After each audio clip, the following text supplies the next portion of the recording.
everyone. Welcome back to Disco Elysium. Just getting set up. Let's continue. It's been so long. Oh, it feels like a long time. I miss playing, and we left it not quite a cliffhanger, but approaching one a little bit. I've been really excited.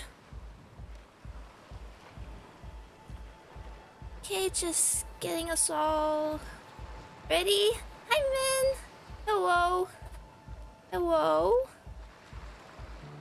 This, making sure we're all good. Okay, hello, Too Lazy to Name. Welcome back, welcome back. It's good to see everybody again. So what we're getting ready to do is get the gun back, which will be at 2200 at the boardwalk. So we have 2 hours to kill in game. I was gonna continue doing a little bit of this the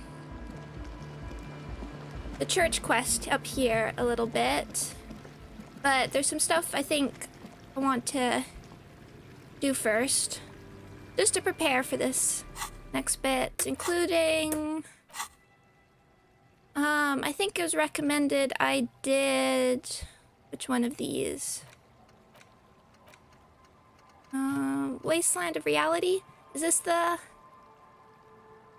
anti-alcohol one? I think this is what was recommended. So we're gonna get rid of one of these, I think.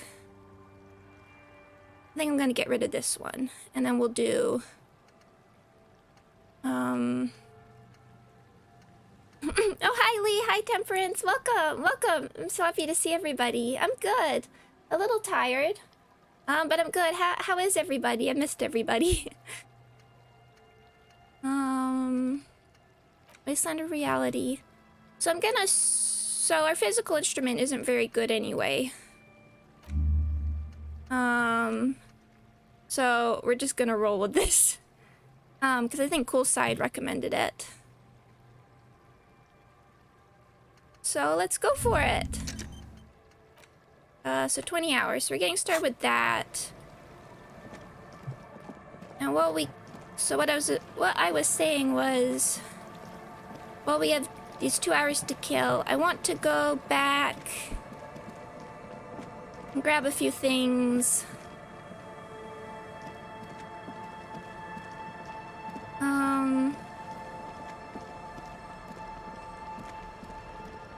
I think because I was thinking about the shoes. At first I thought they were too expensive at 50 real, but I think I have enough for them.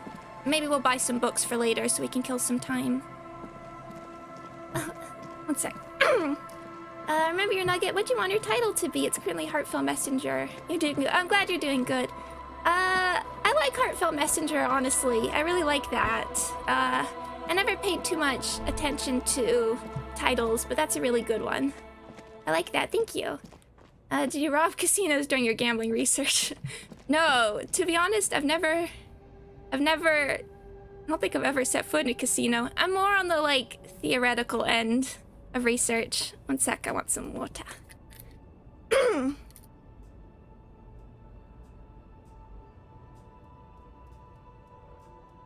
I'm more in the cognitive behavioral stuff.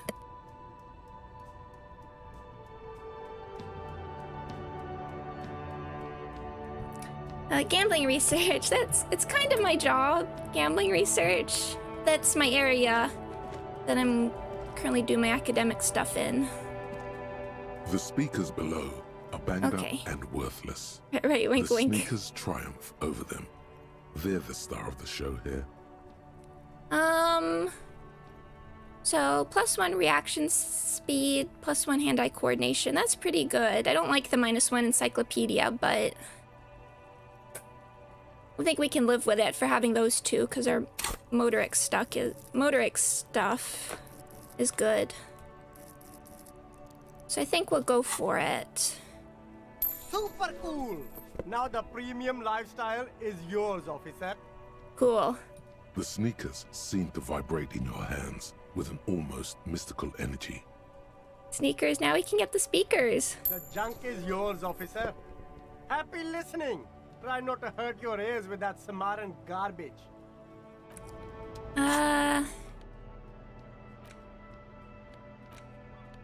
Why did you even buy these? These are no magic speakers. These are lame speakers, and all they will ever produce is a faint memory of the song you're trying to listen to. Sell them for cash. I guess we can make a bit of a profit with them if they're 5 real. And now I want to buy stuff. I can sell them, okay. Sure. If they're not something we need later, I guess we can make a tiny profit. You consider gacha as gambling? Oh boy, that's a question. Yes, I do. Yes, I do. Hello, hello. Let me know if I can help you with anything. That's a big question, but I think gacha games absolutely fall under the umbrella of gambling and loot boxes. Sure. Let me have a look. Anything else you're thinking of selling? 5 real, okay. Okie dokie. Oop. Another time, Pat. Done. What did I just complete? Anyway. Now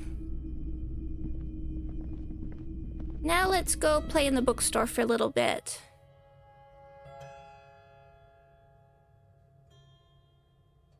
Oh, Genshin Impact. I've been playing a little bit of Genshin, but I've had 0 luck so far. I haven't been, like, super playing it, but...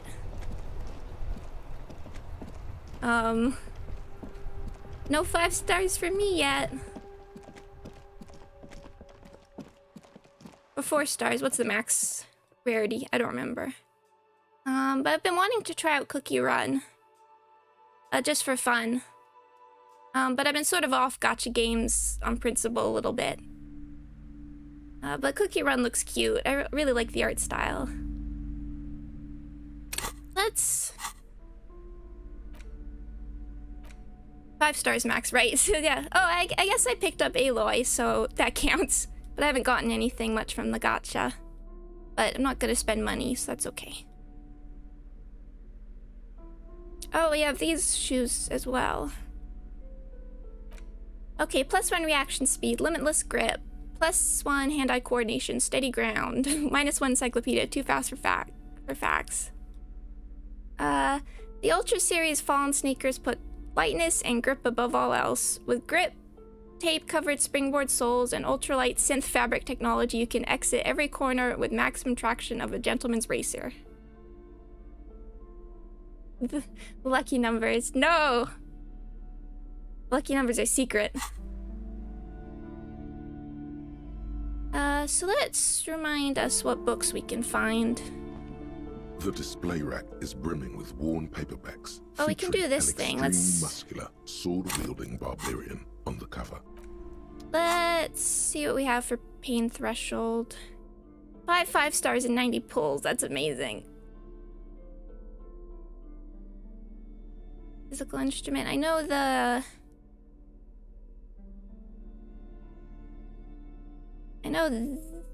where's the armor? This is a pain threshold thing.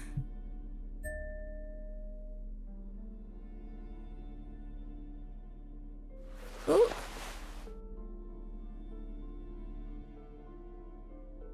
Half-light, savoir-faire, physical instrument, interfacing.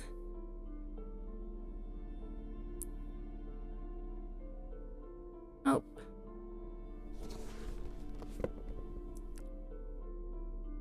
Yeah, once again, I hope everybody's been doing well. I got some reading done. I'll talk about that more when we play Ruina tomorrow, because it's more related to that.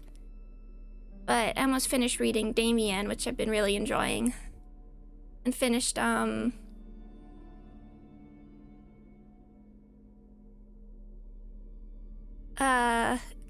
Metamorphosis, finally. It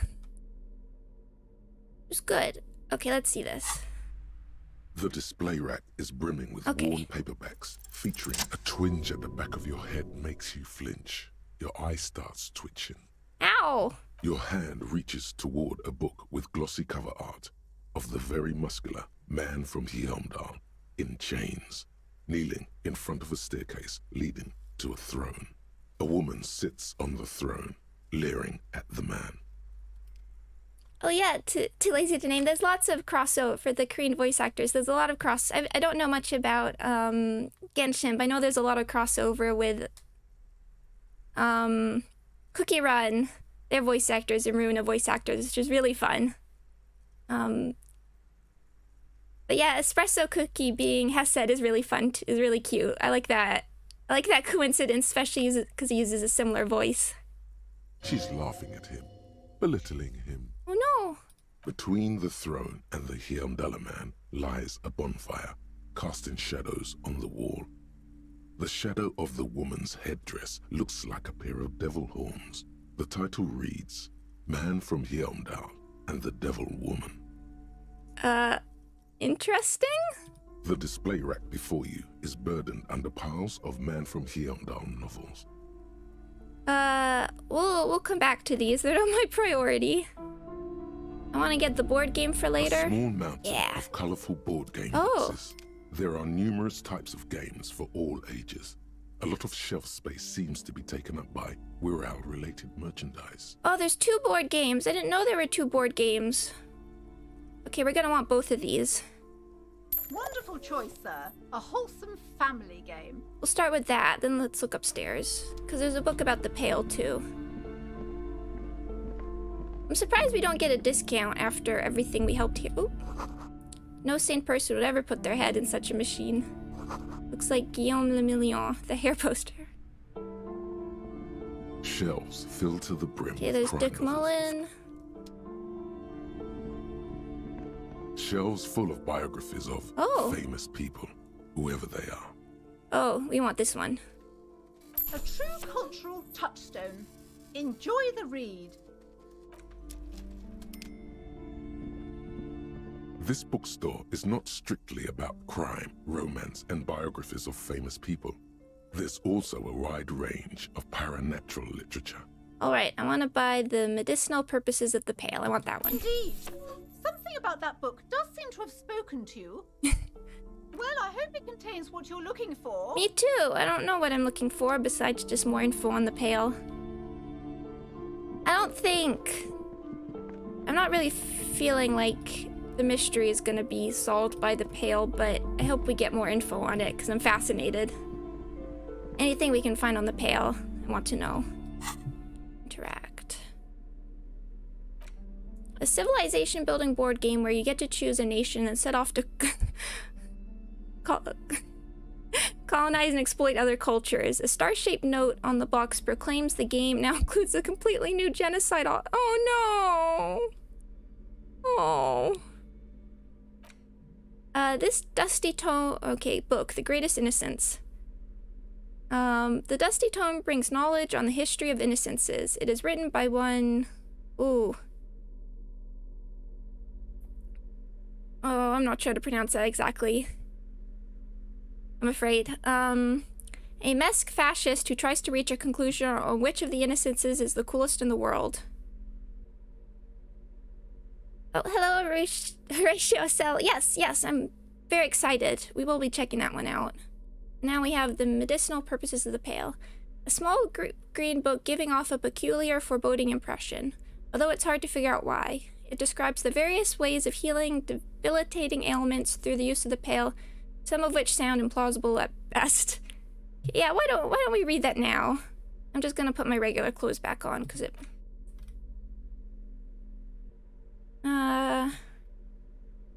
Horrific necktie, you can come back for a moment. Conceptualization shirt. Cool jacket. And then I have encyclopedia. Good. I've been missing horrific necktie. Talking, even though I really like the Terratorn tie. Let's find out about this. Medicinal Purposes of the Pale. The cover of this heavy tome features a number of esoteric symbols. Open the book. Flipping through the book, you find a number of sections on the general benefits of the Pale. A large pharmacopoeia makes up nearly half of the book. What's a pharmacopoeia? You come across the following explanation. While modern pharmacopoeia are continually updated by so-called experts based on the results of clinical trials, readers will find assembled here the timeless wisdom relied upon by generations of traditional Seolite medicine practitioners, Mesk mystics, and Ilmaran folk doctors. It's all quackery, in other words. Oh. Finally, something to calm the angry spirits that have been plaguing you. It seems to contain descriptions of the medicinal properties of various ingredients that may be gathered from the pail, as well as instructions for producing a variety of herbal remedies. Is there anything in there about restoring lost memories? There are a number of Seolite tonics that promise to improve your short-term memory, but nothing that speaks to your condition. I just want something that will soothe the relentless torment of my existence. What you're describing is booze. You don't need any herbs for that. Anything about curing an apocalyptic hangover? There's nothing in here that speaks to hangovers directly.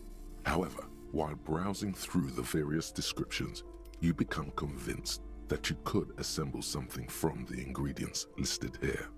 Want to give it a shot? Okay, too lazy to name. What's the pail? The pail in this world is... We're still learning about it, so I don't know how accurately I can describe it, but instead of there being like a globe on this world, pail is what... Instead of continents, they have isolas. And in between the isolas, instead of like the ocean, there's the pail, which is just nothingness, basically. And it has, because it's nothingness, it has unusual properties, such as, they describe as like numbers don't work anymore, which makes it difficult to travel through. But does seem to be something slightly supernatural about it, as you can talk to, as it has an effect on the human psyche if you travel through it, as we've talked to a lady who, after traveling through it enough, she started like inheriting the memories of other people and lives in them a little bit. It's really interesting. It was like, I'm glad nobody spoiled it to me, because like when I first got to it, it's like, what? Because I came into this game thinking maybe it's set in Europe, and then I was like, okay, it's like alternate universe Europe. And then you get to that, and it's like, oh, we're not on Earth at all. It was amazing. It was amazing. And it's probably one of the coolest things going on in parts of this world. So that's why I'm excited to learn more about it. Okay, rub your hands together. All right, book. Let's see what you've got. First, you need to choose a base ingredient. Ginger's good. Next, you'll need to combine the base ingredient with an appropriate vehicle. Boil it with a tea made from birch bark. Lastly, is there anything else you'd like to add? Spoonful of sugar. The ginger root will help with the nausea, and the birch bark tea will help you flush out the toxins. The sugar just makes it taste better. Yep. The very thought of this tea causes your muscles to relax and your mind to clear. You're more present and in control than you were a moment ago. Ooh. Savor the feeling a moment longer. A tingle rushes down your spine, and you feel your toes uncurl. If only it could always be like this. Let's concoct another one. Very well. First, choose a base ingredient. Sprig of fresh mint. Next, you'll need to combine the base ingredient with an appropriate vehicle. Let's smash it into a paste with some aloe vera. Lastly, is there anything else you'd like to add? And then we'll add some ginseng. The ginger root will help with the nausea, and the birch bark tea will help you flush out the Choose toxins. birch bark. The ginseng should give you more energy as a nice bonus. You imagine yourself with a mug of this tea in a chair by the window. It's a beautiful image, but will it ever come true for you? Let's make a Very third well. one. First, choose a base ingredient. Common meadow rue. Next, you'll need to Lad whiskey? Lastly, Is there And anything pomegranate else you'd seeds. like to- You've created a delicious tincture of whiskey and ginger. According to the pharmacopoeia, it should increase your energy and focus, though, in your experience, it's only done the opposite. I see. Would you Oh, like to look. try again? I didn't realize this was taking so much time. Are we You done? close the book. Oh, wow. What?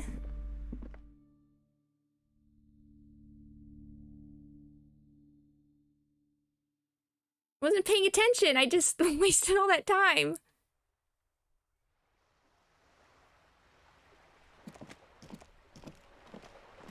Oh, we gotta get there.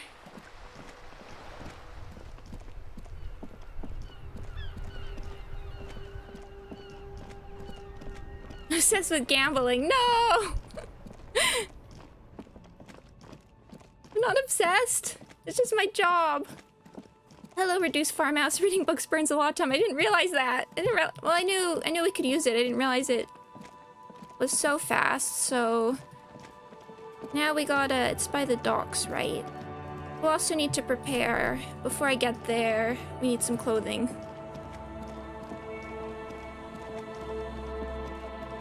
I need to choose what to wear. I'm glad Kim's with us.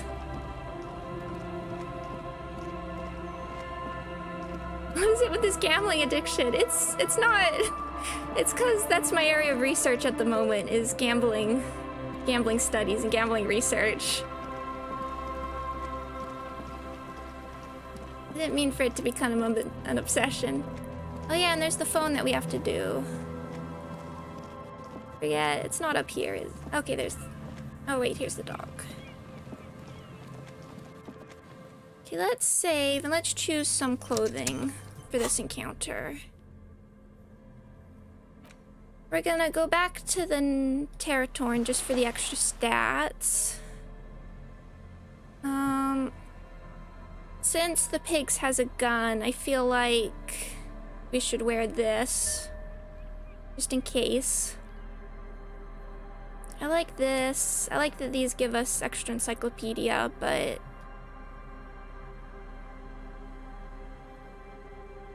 Research. Ah! It is research! Let's try the new shoes for that. I feel like we're gonna want these over the boots because I don't want to lose that composure. And then get these empathy. I'm not an addict. Oh.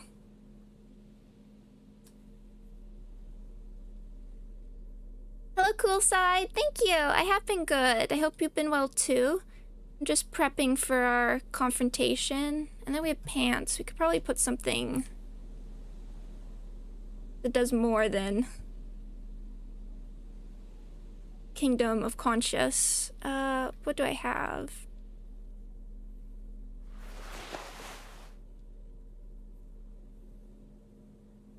We really don't have many options for pants. And then Encyclopedia of Perception. So where are we at? Encyclopedia 6. Decor, Volition, Empathy. Perception's pretty high.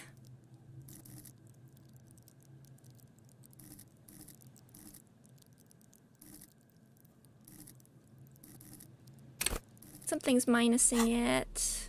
Which of these minuses it? Okay, that one. I want high empathy. I want my empathy a bit higher.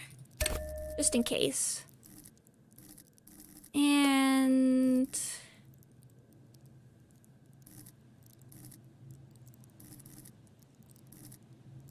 we'll roll with that for now.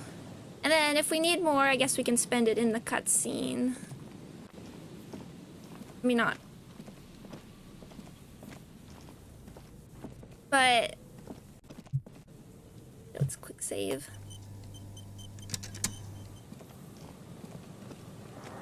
So here? Oh! Put your hands where I can see them.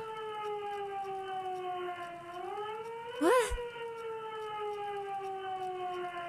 The aging woman under a mountain of police paraphernalia mumbles to herself, then notices you and reaches for the megaphone. Show me your hands. This is the pigs. Show me your hands. Right now! Show me your hands! Right now! This is not what I was expecting. Scavenged, battery-powered police lights protrude from her back. The flickering light show reveals a gun in her shaking hand. Her hand is trembling from some sort of neurodegenerative disease. Oh no. That's not nice, and that's not what you want somebody holding a gun to have. Madame, please drop the firearm immediately. But, easy, ma'am. Take it easy. Failure to comply. Suspect is displaying aggression. Officer, under duress! Officer, under duress! Her eyes bulge with terror. Veins protrude on her forehead. I am the police. Don't move. Don't move. Hands on your head. Suspect is armed and dangerous. Ma'am, I need you to calm down. We just want to talk. Lateral vascular neck restraint. Carotid sleeper. Carotid sleeper. Critically reducing blood from passing through the neck of the suspect. What? Be careful, detective. Don't do anything that might set her off. Yeah, we're just being chill. The situation looks bad. Calm yourself. Steady your breathing. Yeah, good composure. This is dangerous. You're 70% certain you always leave your gun loaded. Uh-oh. We can just leave. This is the pigs. Eye coordination.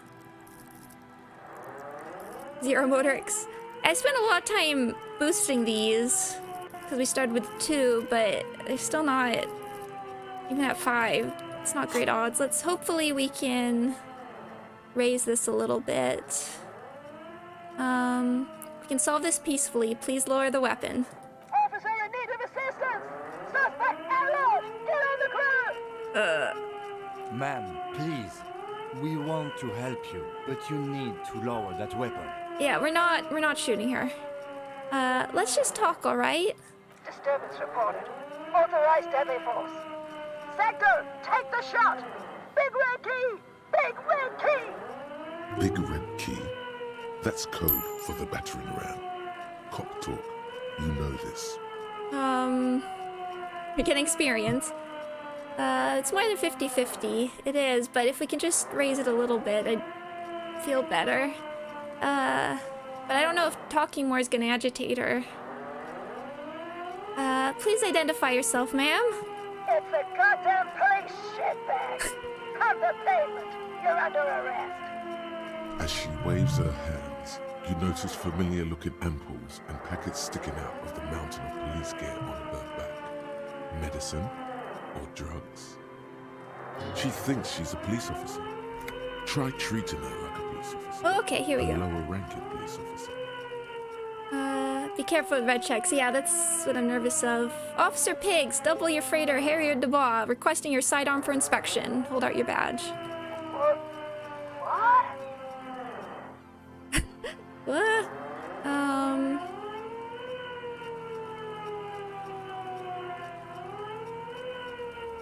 A lower ranking police officer. Patrol officer, you're in gross violation of the RCM Code of Conduct. Code of Conduct. Sir? She hesitates, looking around in confusion.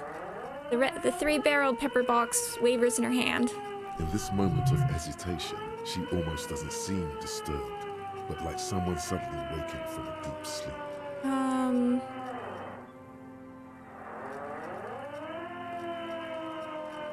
Which one? Like the check. If we get there,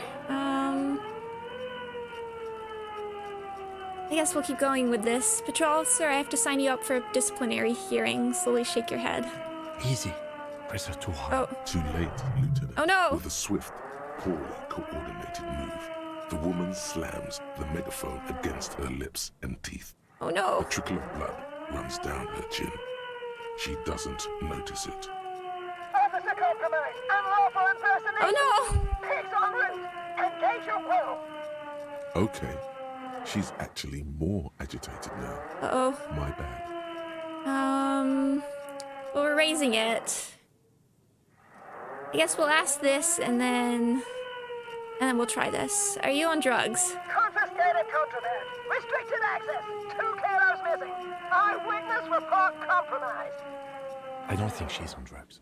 Being off drugs might actually be the problem Yeah. here. I don't want to agitate her with this one, so we're just gonna go. 72, come on. Yes. Alright, here's how we do it. As soon as that gun isn't pointed at you again, you dash right. Then immediately close the distance. Left hand grabs the barrel, right one breaks the wrist. We have to break the wrist? No, that won't be necessary. Look closer.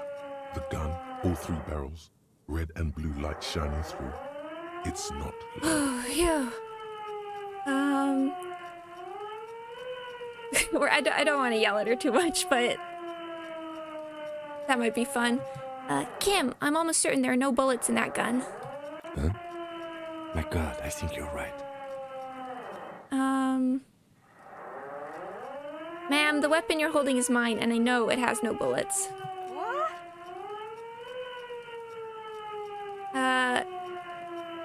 The woman looks at the weapon in disbelief, her eyes suddenly reddish with tears. She looks straight down the barrel and squeezes the trigger. Don't do that. Wait. This isn't a police issue. Police weapons have bullets. This isn't real. What is this? Police guns always have bullets. What is this? Why did you sell me this? Oh. She looks devastated. Oh. Grab the gun, right now. This might be your only chance. We're gonna take it. Pick up your gun. No one ever cares anymore. Why would they treat me like this? No. No. Kim, you can put yours down now. Oh, we need to figure out what to do with her now. Thanks, Kim. Nobody's ever around. Nobody ever comes to visit me. Oh. I'm very sorry this is how life turned out for you. Her scratched skin is warm to the touch, but the person inside doesn't even know you're there. What do you think is happening to her? She's in a stupor. I've seen this before. God knows for how long. Could be days when they get like this. But why was she like this in the first place? Honestly, I don't know. Dementia, probably. Dementia and Channel 8 and loneliness.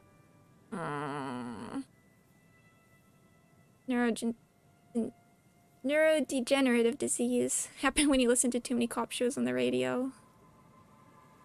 Loneliness. Loneliness. Yeah, looks like a bad case. But the question is what to do with her right now. Should we just arrest her? I don't want to arrest her, but she needs help. I don't think there's any need for that. In her current state, and without the gun, she isn't really a threat to anyone. We could let Titus know. This is a perfect problem for the local peacekeepers to handle. They might even know her family. Yeah, if they're really doing the proper peacekeeping thing.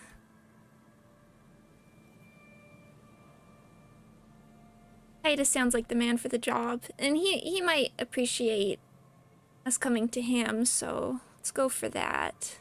Then we can ask him once we get back to the whirling. But we have to hurry, because it's late, and they might have already gone home.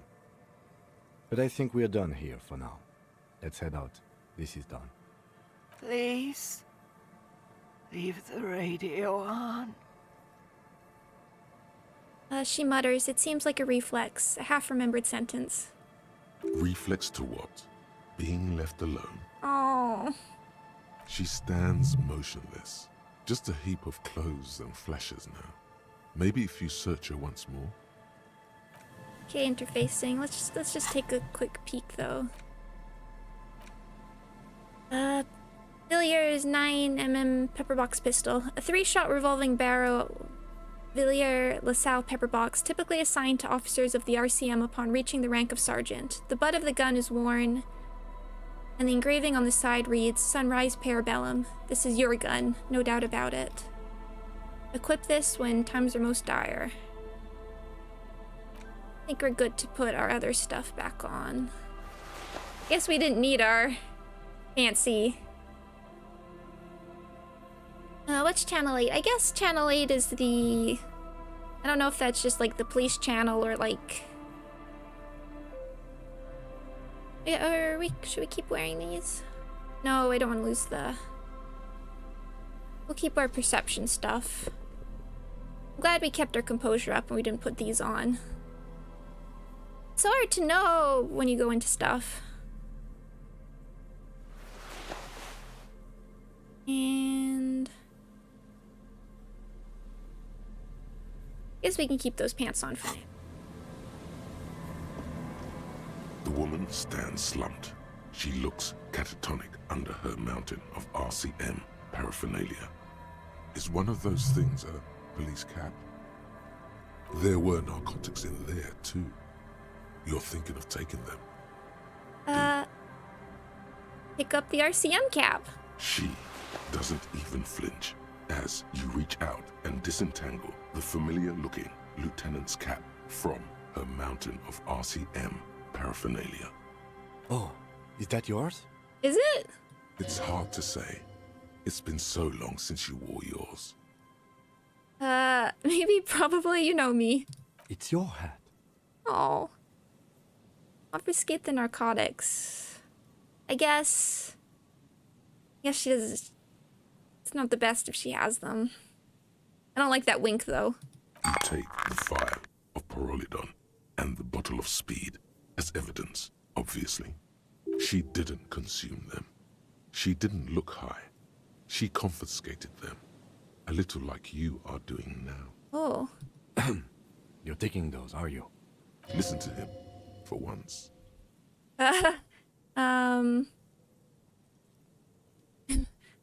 You can take them. Thank you. I'm doing this to help you.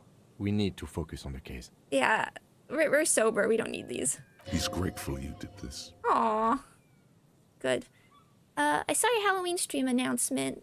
It's going... I have waffled about what it's going to be actually for a long time, but I'm settled now. It's going to be a point-and-click game. It's going to be a little indie.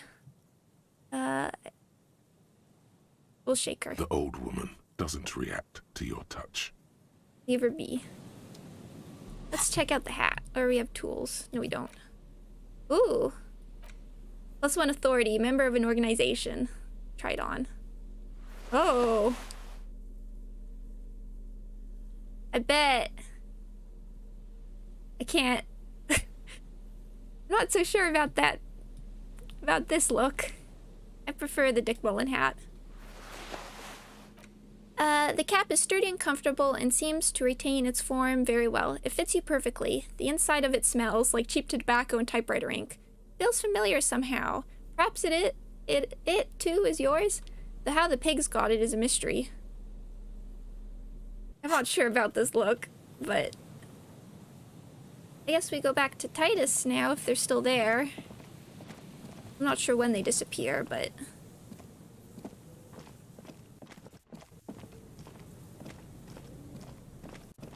Now you're a real police officer. We've been a real police officer for a while. Wait, other way. That was... It's definitely, it feels like a Disco Elysium thing that give you that kind of confrontation and then make it really sad.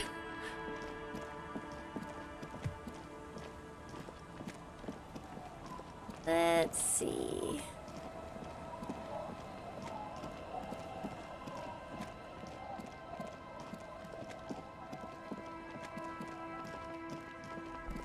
It's point and click scary. But it is supposed to be a bit spooky. It's hard because I don't really like horror that much. So trying to find something that fit the theme and wasn't too spooky was a challenge, especially without, like, getting into spoilers or anything. But hopefully what I chose is a nice balance. Oh, we can report our gun since we ended up...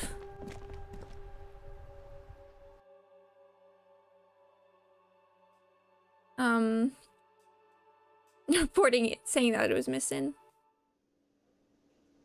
Oh, they're still here. Okay.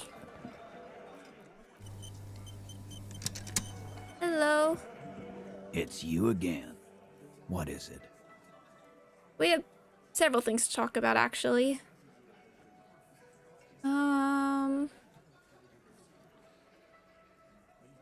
There's an old catatonic lady in the old fish market on the other side of the bay. She needs help.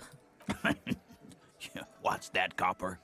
You want us to help little old ladies now? Isn't that your job? You're local law enforcement, aren't you? Helping troubled civilians should fall under your jurisdiction. Yeah. We'll send someone out. Who is? Wait. It's the pigs, isn't it? Yep, her. God. Poor lady. Don't worry. We'll handle this. I think she got some family in Kurong or something. Bastards left her alone when she got sick. We've been getting complaints. Oh. Hey, wasn't Everard's B team looking for her the other day? They said something about her, I don't know, finding something? Something. Yeah, I think you're right, Gene. She have something of yours, Pig. Whatever you do, do not admit to these punks you lost your gun. You will suffer if you do. Okay. I don't always trust your authority, but I am here. Didn't have anything of mine. Can't we see the hat? No? Well, whatever then, Copper. I would have liked to say the hat. Titus chugs his beer down and wipes his mouth. No. They totally said what it was. What was it? Anyone remember? Eugene? I don't remember. I was fucking drunk. Let me know if you figure it out back there. Now, anything else we can help you with? Oh, we can ask this stuff. What was her name? Her real name? Auntie LaPlante, we always called her. Something LaPlante. Marianne, amigo. Marianne LaPlante. Be anything else you wanted to know? Who was she? Was? Like before. Just an old lady. Her kids moved away years ago. Never come to visit. Never took her calls. She gets out every now and then. She did right by lots of us when we were kids. Always was a little off, but still. Us kids? That must have been ages ago. She was better then. The children kept her together. Oh. How did she get like this? Wanted to be a cop, you mean? Well, shit. I don't actually know. Anyone know why she started acting like a pig? No fucking clue. It's gotta be the crazy. Who'd want to be a pig? I can't help but feel partially responsible for the unhealthy culture that poor woman latched onto. I'm sorry. Yeah, you should be. Yeah. Whatever, Cole. Don't worry about it. We'll take care of our own. Where'd she get all her cop gear? Dunno. She lives by the water. Shit washes up all the time on the beach. Police paraphernalia doesn't just wash up on the coast, people. It's not like we dump it at night. She bought it, collected it. Station 41. A man carries a crate of rusted, unused badges. You think these would net us something at the annual auction? A balding detective drags a comb futilely across his head. Shit, who'd want those? Just dump them into the river. Yeah. Thanks, Esprit de Corps. Thanks for helping us out with this one, Titus. No problem, old cop man. We take care of our mentally ill here in Martinez. Ain't that right, boys? Sure enough, we're the real heroes on these streets. Before we ask that, I'm just gonna save. Even though he'll walk slowly back. Do you play D&D? I want to. I've never had the opportunity to, though. Good. How's our tasks? Okay. Oh right, we have to send Kim away for that Sunday night.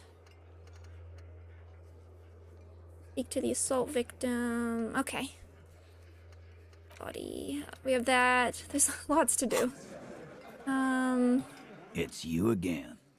What is it? Kim just did a little twirl.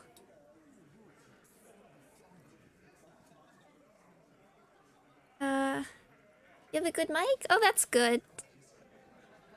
I mean, I could look into doing it online. I'm shy though, so it's a little hard.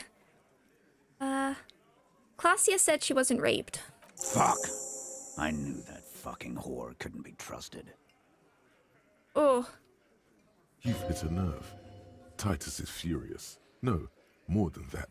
The loyal Titus feels betrayed. For the record, Titus Hardy did not explicitly specify the victim as a whore, nor did he say anything about trusting her. Okay. Oh, shut up and stay out of this, Liz. He raped her. He was out of his fucking mind. You have no idea. She's just in denial, asshole. You don't understand the traumatic experience. She's shutting down, and she doesn't fucking trust you. Yeah, she's crazy, you know. A crazy bitch. You know the type. She's fucked up. This is a diversion. Stay on track. What are you talking about? She was very lucid. Or we could just be straight. She told me the truth. Lawman, I'm at the end of my goddamn rope with you. I fucking told you not to push her. And you went and pushed her. Oh. I am gonna fucking hit you. Duck. Titus Hardy. Her voice rings through the room like a warning shot. Success. Titus backs off. Fists down, everybody. Phew. Everett personally sent me to take care of this. If this goes south, we'll all be in the shit. But you, Titus Hardy, are going to be buried. Am I understood? Oh, she's so cool. When she's angry, she emphasizes the S. It gives her voice a strangely hypnotic quality. Her lips barely move as she speaks. Frankly, it's a bit terrifying. She's so cool. Someone has to rush in to break the tension. The second in command. Look, Copper. We know that fuck was a rapist and a killer. We got him confessing to it on tape. Show it to him, T. What's the harm, right? Here, jerkwad. Listen to this shit. And then come back and tell me the soldier of the apocalypse was an innocent man. Okay. This is their last play, this tape. Their story is in tatters. A mess.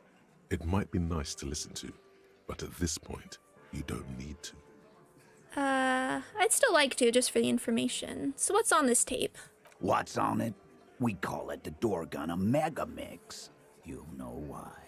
Won't you listen to it? Door gun or mega mix? Now that is intriguing. You had me at door gunner. Where did you get this tape? You think we go into this shit deaf and dumb? You RCM aren't the only ones who know how to bug people. There's no university degree for that.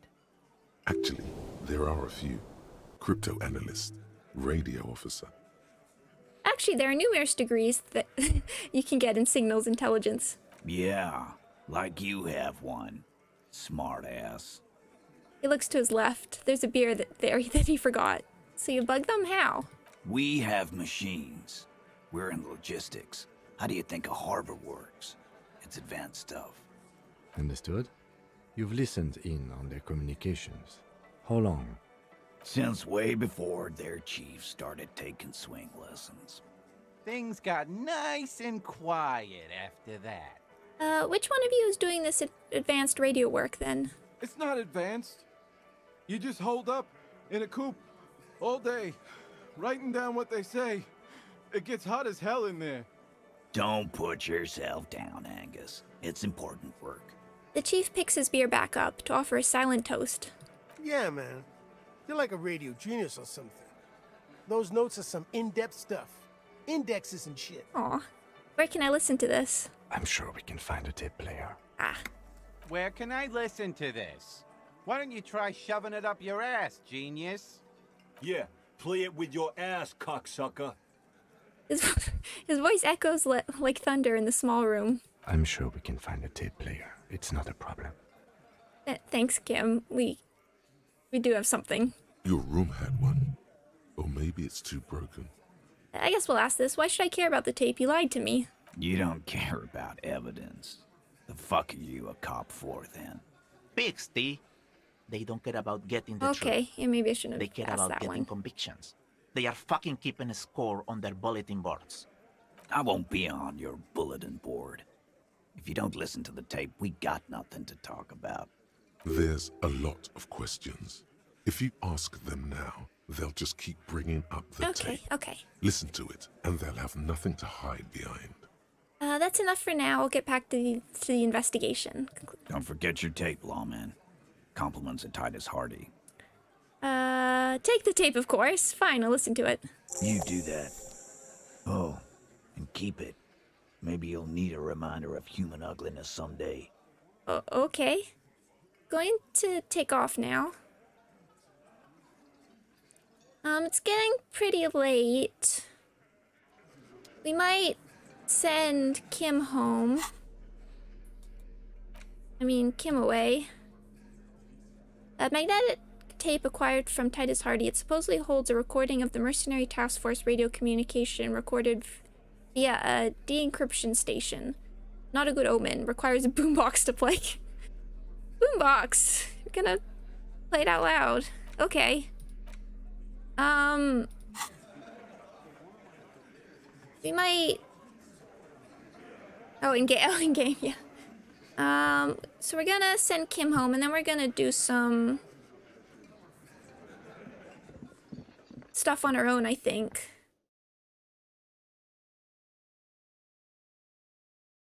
There's a conversation a friend recommended me to try and find without Kim. I want to do that as well.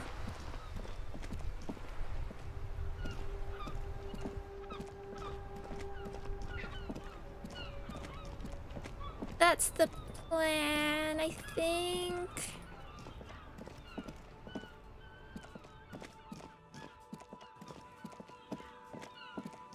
Just gotta run over here to the house, I guess.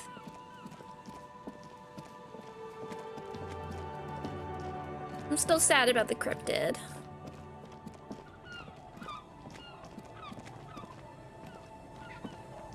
But I guess it's teaching us some lessons or something.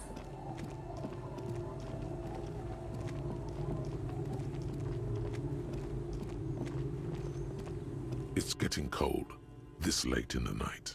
Time to call it a day. Good night, Kim. Send him away for the night. Good night, officer. We'll meet in front of the shack in the morning. Goodbye. Enter the shack. Every time Frey says that it's late, I look at my clock. Well, it is later for you, I think. But yeah, I meant in-game normally when I say that. Now, we're sneaky.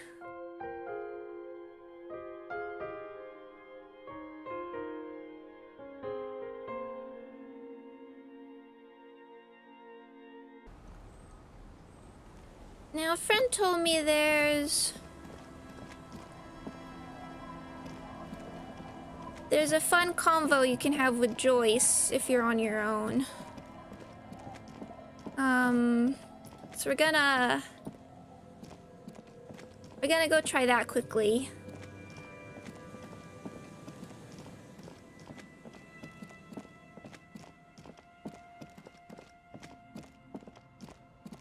As I slowly run our way up.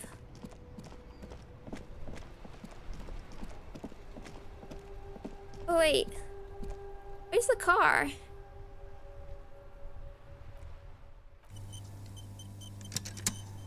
You took... I thought you were going to bed.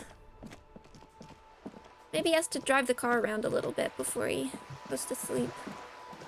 Pretty funny fun if that's what I'm thinking. I hope... Okay, we'll see if we can get it. It's not something I actually want to do, so we're gonna save beforehand. I don't... But it's when I said I wasn't gonna do this, they pointed it out. So let's see. We go to Joyce. You're back. Good. What can I help you with? So I've been dealing with Everard again. He nods with well-contained curiosity. She's not even asking you anything. It's so easy to just say. Mr. Everard helped me find my gun. Oh. That's so... helpful of him. I'm not gonna flash around, so let's just say I'm glad I found it. Thank God. Oh, okay. And indeed, Mr. Everard. Of course, okay. Detective. Maybe... Okay, I think I know. We were supposed to do that before we found the gun. That didn't work. Oh well.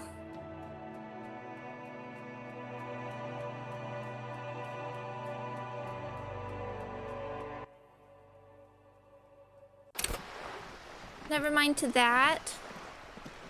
What car?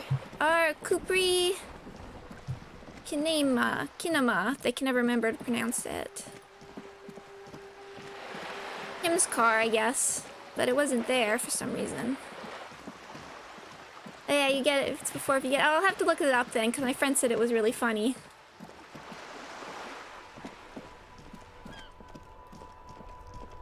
Let's go find Klasia for that midnight rendezvous. Was there a car? There's been a car the whole time. Okay, we can talk to you. Oh.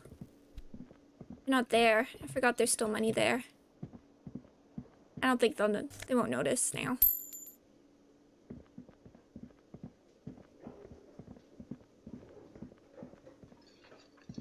Are you sure?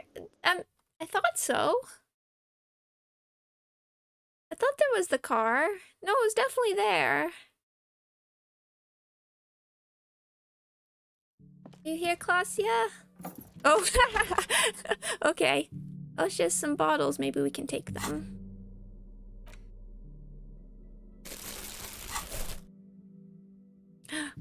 Can. Don't mind if I do.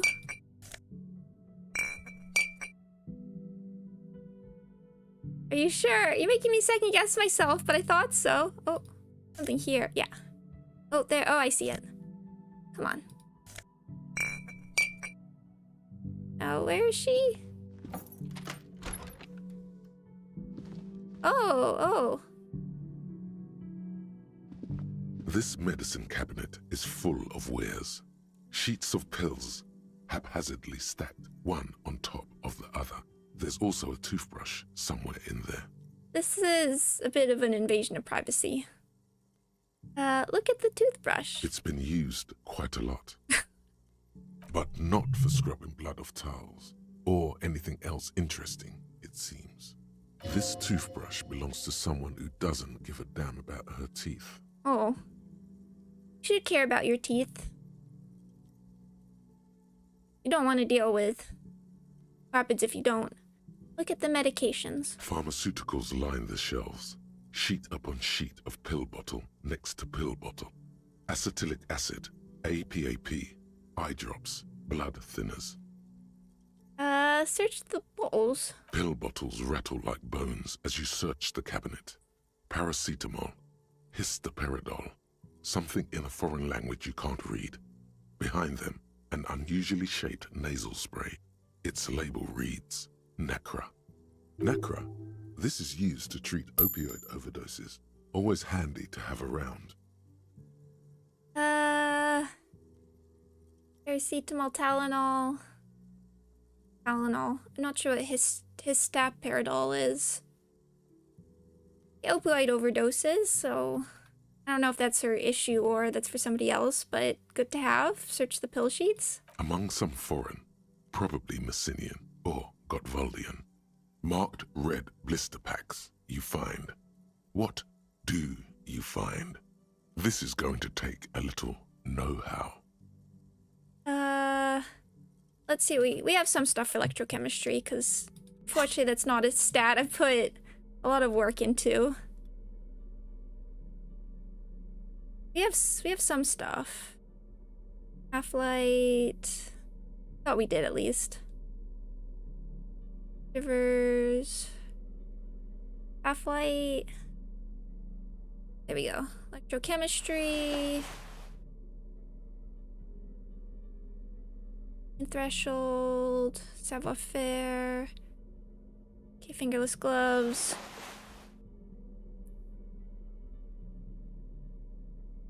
Oh. Where does this go? In threshold, esprit de corps. Oh, more pants. One. Okay, let's try it. This medicine cabinet 92. is stocked with drugs, plus a bright orange bottle with peptide stamped on it, in sunny, happy letters. Jackpot, baby. That's the stuff you're looking for. Your palms begin to sweat just holding that little plastic container. Oh, no.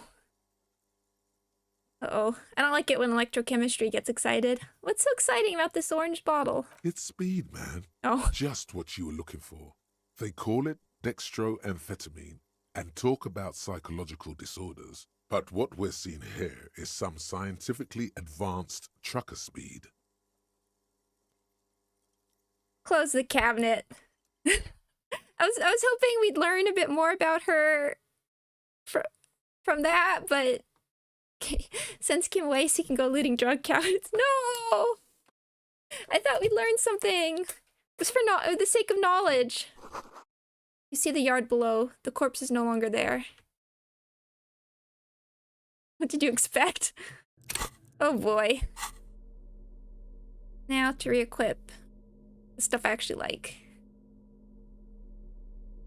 I know we got the gun back pretty quickly. Maybe this is the drugs episode. Although I'm pretty determined to stay sober.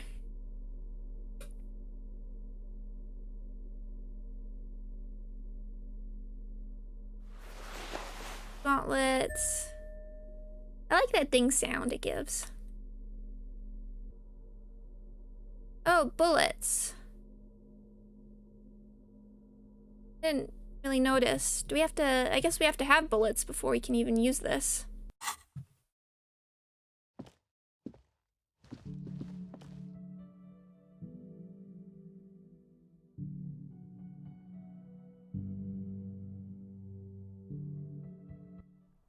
When the car comes back, we can report it.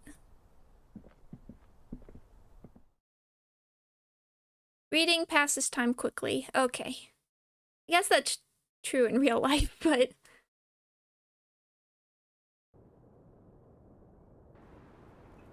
Oh, is she not there? How do I find... Lacia, where are you? Did I miss you? What's that drug addict? No.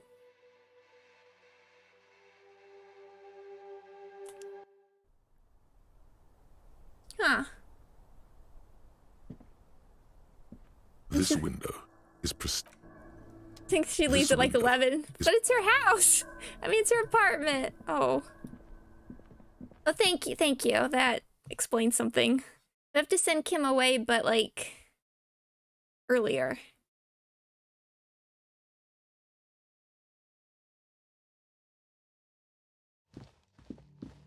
I ended up missing that combo with her and I'm still bummed about it. Well, I hope I can do it the next day then.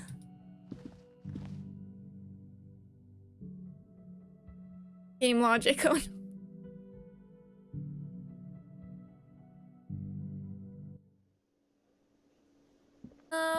Let's talk to our friend here, because there's part of a Hi quest again, to do. Gendarme. I need to talk with your Sunday friend again. It's about committee business. Oh, a committee. How interesting. And if I may ask, Gendarme, what is this committee about? He takes a measured drag of a cigarette. He's all bemused skepticism. He doesn't actually care what you want with his friend. It's about assigning la responsabilité. God, of course it is. My friend is always trying to convince me I need a little more responsibility. As though I don't have enough going on already. In any case, I would love to help.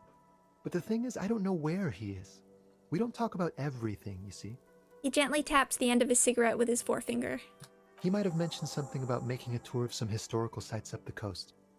In an unofficial capacity, of course. Ooh. Do you know when he'll be back? Not a clue. I'm not his agenda keeper, you see. I guess I'll have to look for him along the coast. I guess you will. Dips his head ever so slightly towards you.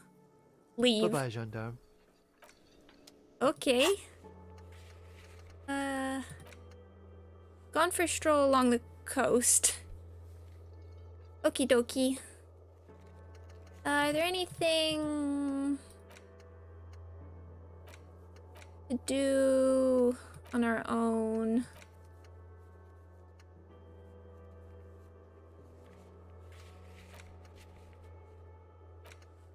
I don't think so. The murder weapon. Yeah, I don't think there's much else to do on our own, so I guess it's bedtime. In-game. Temperance. No, I have not.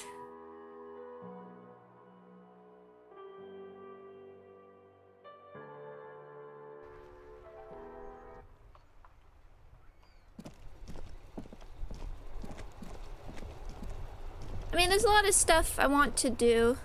Oh, this is a good time to read any books you have? Okay. I wondered if if we wanted Kim there for anything, but... yeah, I have some books. The other thing I really wanted to do was the case notes, but I don't know if we want Kim there for that. Let's look at The Greatest Innocence. The Greatest Innocence by João Paulo Salomão Lopes de Fuego. The book is large and heavy. Oh, Joao, that's what I wasn't sure how to say. Paulo Salomão Lopes de Fuego. Crack open this immense tome. Browsing through the various chapters, you try your best to understand the ceaseless overflow, the sprawl of names, dates, places, events historical. Most of it ends up as a twisted mass of facts inside your brain. Your educational survey is done. Did you catch any of that? No. Oh well, it's pop quiz time. Let's see what you've learned. This might take a few minutes. You ready? Oh god, no, let me out of here. Sure, why not? That's the spirit. Here we go. Uh-oh. Question 1. Who was the first innocence? Encyclopedia, help me out. Oh yeah, this is what I was made for. Oh yeah. That's alright, go on, give me all the hints you got. A pop quiz is a short examination designed to test your knowledge without any prior warning or announcement. Such exams allow the teacher to assess how thoroughly the students have retained the material at hand. Voila. Now blast that first innocence. That wasn't what I was asking for. Thanks for nothing. Yeah, I agree with you for once. Dolores Day. Dolores. I don't... Sola the Percanassian? I don't know if it was Dolores. I feel like she was a later one. Sola or the Percanassian?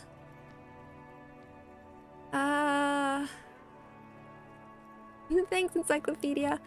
Sometimes it backfires. Percanassian. No. Sola. Incorrect. Oh. Sola was anointed during the previous century and even lived to see the current one. She was an urban planner who spoke her mind and largely left history to its own devices, encouraging people to excel on their own rather than prescribing to a deified model of history. She is often called an anti-innocence. Oh no. Sola resigned after an assassination attempt by a Yugo nationalist who blamed her for not taking the side of the left during the turn-of-the-century revolutions. Innocences don't usually resign. Care to try again? Yeah, well, it's good to get that information anyway. Assassinations seem to be rather common, these innocences. The Paracanassian. Correct. Yeah. Nothing much is known about him. It's not even clear that he was a he, but Franco Negro presumed as such and called him Pius. He's depicted as a young man with molten gold pouring out of his mouth. All he spoke was gold. It's said he invented God and equality of men before God. He also introduced the gold standard as a way for measuring people's love for Aurum. Oh, do they all have like a body part symbol? That's cool. As the first innocence, he declared that there should be more of those like him. It is presumed his disciples were the beginning of the Holy Party, the founding party. Question 2. Who was the strongest innocence? Strongest? Easy. Everybody knows the answer to this. You, me, anybody. Sure, try again. I trust you got my back. An innocence is the highest category of historical personage in the world, a literal personification of history. Traditionally, an innocence, when anointed, assumes supreme rule over the Occident or the known world in general, at least the parts that matter. Yes, so interesting, but I thought you'd give me the answer to the question. I can do better. Okay. So commonly, an innocence does not enforce his or her power through military power. This is seen as unnecessary. The innocence wins because an innocence can't help but win, for their deeds are inevitabilities. Did this help? No. Well, I have a guess. I'm gonna guess Franco Negro. Damn. Great. Dolores. Yeah, this guy. Correct. Yeah. Named the innocence of militarism. 'Cause he had the... He codified hereditary rule, but at the same time ended serfdom and established the Inter-Isolari Real as the global reserve currency. He also established the concept of the nation. Yeah, 'cause he had the fancy cavalry. Franco Negro attempted to solve the rising tensions between the aristocracy and bourgeoisie by building a unified society in which every man has a place and a mission, but at the same time may rise to nobility provided on the strength of his virtue. Question 3. Who was the false innocence? False innocence. Got it under control. No problem. Solid on this one. It's widespread historical information. Oh. I guess the problem with doing the right answers is I'm curious about the other ones. What's with this Dolores guy in Pain Threshold? I don't know, we seem to have some sort of, preoccupation with Dolores Day, who was the lady painted in the, or like made out of glass in the church. You going to be helpful this time? I could use a hint. Yes, there exists a group called the Founding Party, known as the Holy Party, during the time of the Paracanassian. This, the world's oldest international organization, spends its time in search of either the re-emergence of the innocents or new members. The re-emergence of the innocents. Sigh heavily out loud. There seems to be a mix-up with the sources. It's not my fault. Too lazy to... Yes, exactly. The glowing lungs. At least it clearly wasn't Dolores Day. She wouldn't be false. She's beautiful. Dolores. Okay. Sure. Erno Pasternak. Correct. Oh. There have been a number of counter or false innocences. Some assumed to have innocentic qualities. Some who just thought so themselves. Occasionally, they have the support of a faction inside the ecclesiastic organization, and accusations of foul play have arisen. The most famous and important of these was Erno Pasternak. He was into torture, despotism, hymns, cannons, and world conquest, but got defeated and humiliated by Stepan the Despicable of Kedra. I want to know more about Stepan the Despicable. Final stretch. You've come so far and learned so much. This is the most important one. Question 4. Who was the greatest innocence? The most important of them all. The most precious to humankind. I'm gonna say this was Dolores. I've got it. Honest. Okay, are you sure this time? I'll bite. Hit me. Of course, this is my thing. The reason I exist in this world. The correct answer is Franco Negro. You're absolutely certain of this. 0 doubts. Dolores Day. Correct. The Mesk might see Franco Negro as the father of nations, but as of this century, there's been a great shift in attitude. Dolores Day has become widely regarded as the greatest innocence. A most radical change to the whole fabric of the world. Everything from inter-esolary travel to the connected world to 3 consecutive scientific revolutions can be traced back to her. Every decade that passes, she seems less human somehow, and more beautiful. Congratulations on finishing the test. The results and your subsequent grade have been calculated. You get a B. Good enough. Everyone misses a few from time to time. I'm okay with that. You would have done better if you just dialed the Dolores Day down a bit. Good enough. Take that, you book. You are really just talking to yourself. It is quite silly. We actually said that one out loud. Man, something's weird about this book. You should do something fun instead. Rock out. Forget about it. Books are good. Put the book away. Way better than I did. Those were guesses, except for I should have done the.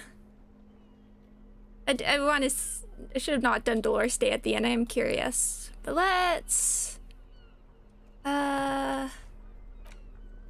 It's the ledger you found in the trash. A cabbage of papers hanging from the Let's read a board case file with for the fun. permeables drawer inside. It's barely held together by a clip, then made complete by the faint smell of urinal cleaner. It takes about half an hour to piece one together, using the system you've devised. Which one do you want? See, the innocences are like the Dalai Lama, Buddha mixed with the Pope.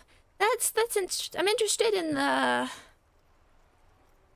I don't think they've super elaborated on, but the process of like, are they elected? Because they talk about like the reemergence. Is it believed to be like a reincarnation thing? I was hoping to get even more, from that, but maybe I should have looked at the other answers as well. These all look good, but let's start with the first one, the Next World mural. This one is relatively easy to reconstruct. Overnight on 1202, a graffito, nay, a mural, appears on an 8-story tenement overlooking central Jamrock. The building is a sparsely inhabited ghost tower, part of a failed real estate development called Grand Couronne. Cause of failure, rent too high. Fair enough. The mural is enormous. 2 silhouettes, a man and a woman, are kissing. The text cut into their form reads, "True love is possible only in the next world. For new people, it is too late for us. Wreak havoc on the middle class. People call it that thing and that fucking thing. It's visible for miles. In 2 days, the station's complaints desk gets clogged with requests to remove the bummer. You and your partner are assigned to the case." Partner. The bummer. So the partner would be Jean at this point. Oh, people can just claim you are. That's why there could be fakes. Interesting. But then how do you, like... What proves that you're an innocence? Besides having, like, a glowing part. I love that's called the bummer. The graffito crew is easy to track down. Only the belles lettres have the literage of industrial paint to cover the surface. One of the graffito artists is rumored to be rich. They take responsibility for the execution, but not the design. The ideologue of the Next World mural, as the crew calls it, remains an unknown. Wait, do I ever find out who came up with it? The case files do not show you finding the author of the design. Oh no! Let's read on. The crew agrees to clean up after themselves. However, your partner, JV, is against the removal, citing public support for conservation. This leads to a debate in Precinct 41, which then spreads to the streets of Jamrock, ending in a rare plebiscite organized by you and the rest of Row 3. Yeah, JV, said Jean-Vic Mar. The 9,000 people subjected to the mural's message, all of Lakeside, Central Jamrock, and Villalobos, plus half of the eminent domain, participate in the vote. Although the case begins with what appears to be a lot of rambling on the streets as to how juvenile and stupid the mural is, given a choice between two options. Oh no, we get to choose. We always gotta preserve art. Keep the mural, it is right. A staggering 78% of voters choose to keep it. Turns out the opposition were a loud minority. And that love truly is possible in the next world for new people. And it is too late for us. All that remains is to wreak havoc on the middle class. In any case, it appears to have been a rare case of civil activity in the quarter. And agreement as well. What do you want to tackle next? I want to read more of these. They don't take too long, but I also want Kim to be here in case he reacts to them. Not much has changed. Okay. So we'll come back. Okay, you don't. Okay, thank you for the context a little bit, Temperance. I hope we get to learn more, because I am very curious. Reach it. I can throw a bit of communism in for fun, despite taking the moralist path.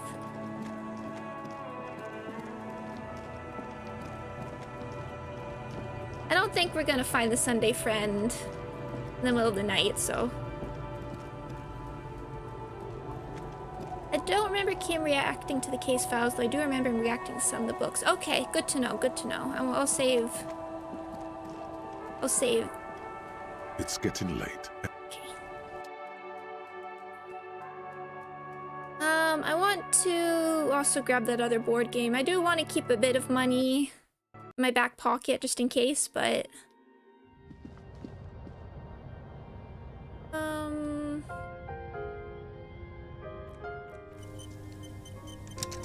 But I know I definitely want to do board game stuff, so it's probably worth taking. The bed is comforting, if a bit run down. Still, you've earned a rest. Go to sleep. The nightmare time. The bed underneath you is soft, if lumpy. Waves wash the sand underneath the hut, then grow distant to your ear. In the quiet hum of the organic heater, you fall asleep. Like a deftly cast fishing net, sleep pulls you out of the world and into its dark shore. The rough mesh chafes, tightening around you, it digs into your brain. Great, this is gonna be really chill. How have things been going for you out there? Helped anyone lately? Saved anyone lately? Murdered anyone lately? We got our gun back without murdering people. This bastard isn't even listening to you. Because you know you are a murderer. A disco music listening psycho killer who offs poor people. And then forgets about it. Okay, so I'm a murderer and that's bad. Hear that? He doesn't even flinch. Iceman doesn't care about killing people. That's nothing to him. Blackwater, under the bridge. The thing he's really scared of is much, much worse than that. What is it? Don't tell him, sister. It's too bad. Oh, Limbic Systems. A girl. They're right. This is their function. To keep you from it. Huh. Interesting. Why are you doing this? I just want to sleep. I can almost see the dark. We're trying to help you. All these processes, these tortures, voices and tremors are all just distractions, flares and countermeasures to keep you from the last dream. The worst of them all. The last dream? The last dream will be total annihilation. Cinders peeling off the fuselage.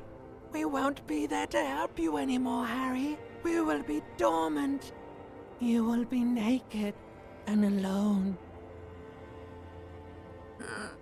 And the air will smell of apricots. Your face forms in the summertime. I don't want to anymore. I don't want to think either of those things. Oh, but you will. You're already going there. Slipping. How long can we keep you from the precipice? One more dream? 2 max, baby. Then it's... Your face forms in the summertime. In hell. An ancient sadness, brother. 10,000 years later, in front of the video rental, there is a warm breath on your face again. Everything is okay again. Maybe that's why we never returned the rental video. Everything is so okay. Doesn't sound like it will be okay. Your eyelids flutter open for a moment. When you close them again, you sense the light of the room around you. You're back. In 2 seconds, the alarm will ring. The last thought in your head before waking is, maybe you shouldn't have seen that stained glass window in the church. Open your eyes.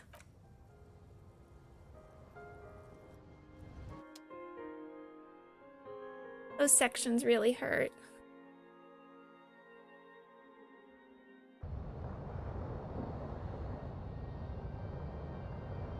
Yep.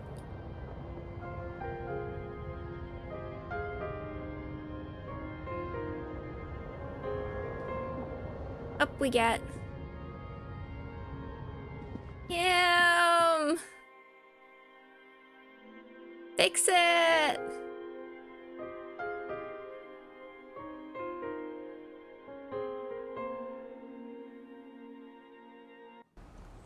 Yeah!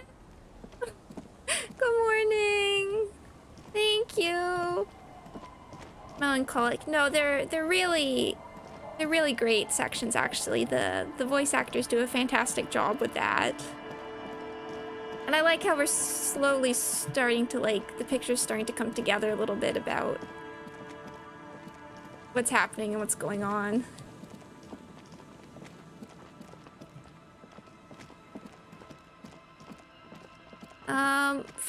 With all sorts of little things to do. First... There's the car.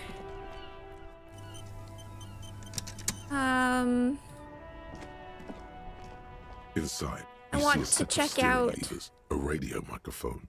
This is Precinct 57. How may I assist you? I still not know about the armored boots? Still no word, I'm afraid, Oh. sir. I know it must be frustrating. Was there anything else you wanted to ask? Do we actually have to... We did tell them that we lost the gun, so we might as well. Just a moment. 10-4, come in, officer. Over. I might as well. Give us experience, I guess. I've successfully located my 9mm Villiers pistol. It's on me now and I won't lose it again. 10-4, sir. Roger that, and very glad to hear it. I will make relevant changes to the report. There we go, 5 experience. 10-10, over. Roger that, 10-10, over and out. Okay, there's that.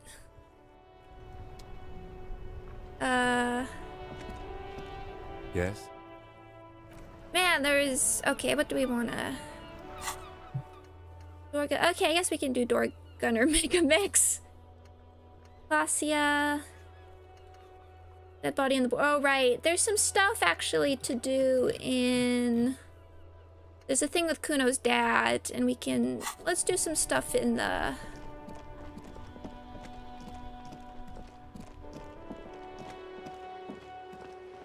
Oh, maybe we can try out the door, the block door that we need to do rhetoric with. Before we do some... Let's do some more side stuff before we do plot stuff, I guess. Because I've been leaving them for a while. What's your favorite movie? That's a good question. I don't know. I'd have to think about that more. I really don't know off the top of my head.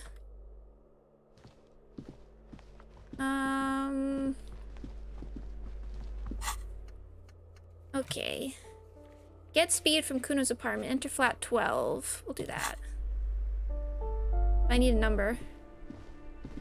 A shabby door hangs oddly on Oh, its this is hinges, 12. secured to the doorframe with a safety chain. An unpaid energy bill is attached, threatening to cut off the electricity. It's addressed to Mr. Uno Doroita. Ocean's 11. I know why you're bringing that up. I did have fun with it, though. Well, not in hand. I don't really want to break in. Look, we found where Kuno's dad lives. Point to the bill on the door. And the place comes with 3 months' worth of utility bills. Knock lightly. No response. The apartment numbers have fallen off the door, leaving the panel with a sticky 1 shaped shadow and a marker drawn 2. You'll need to equip the chain cutters to enter. Snip right through the metal. Oh, I wonder what you do. I mean, that looks possible to succeed. How it works when you... First I'm looking here, though.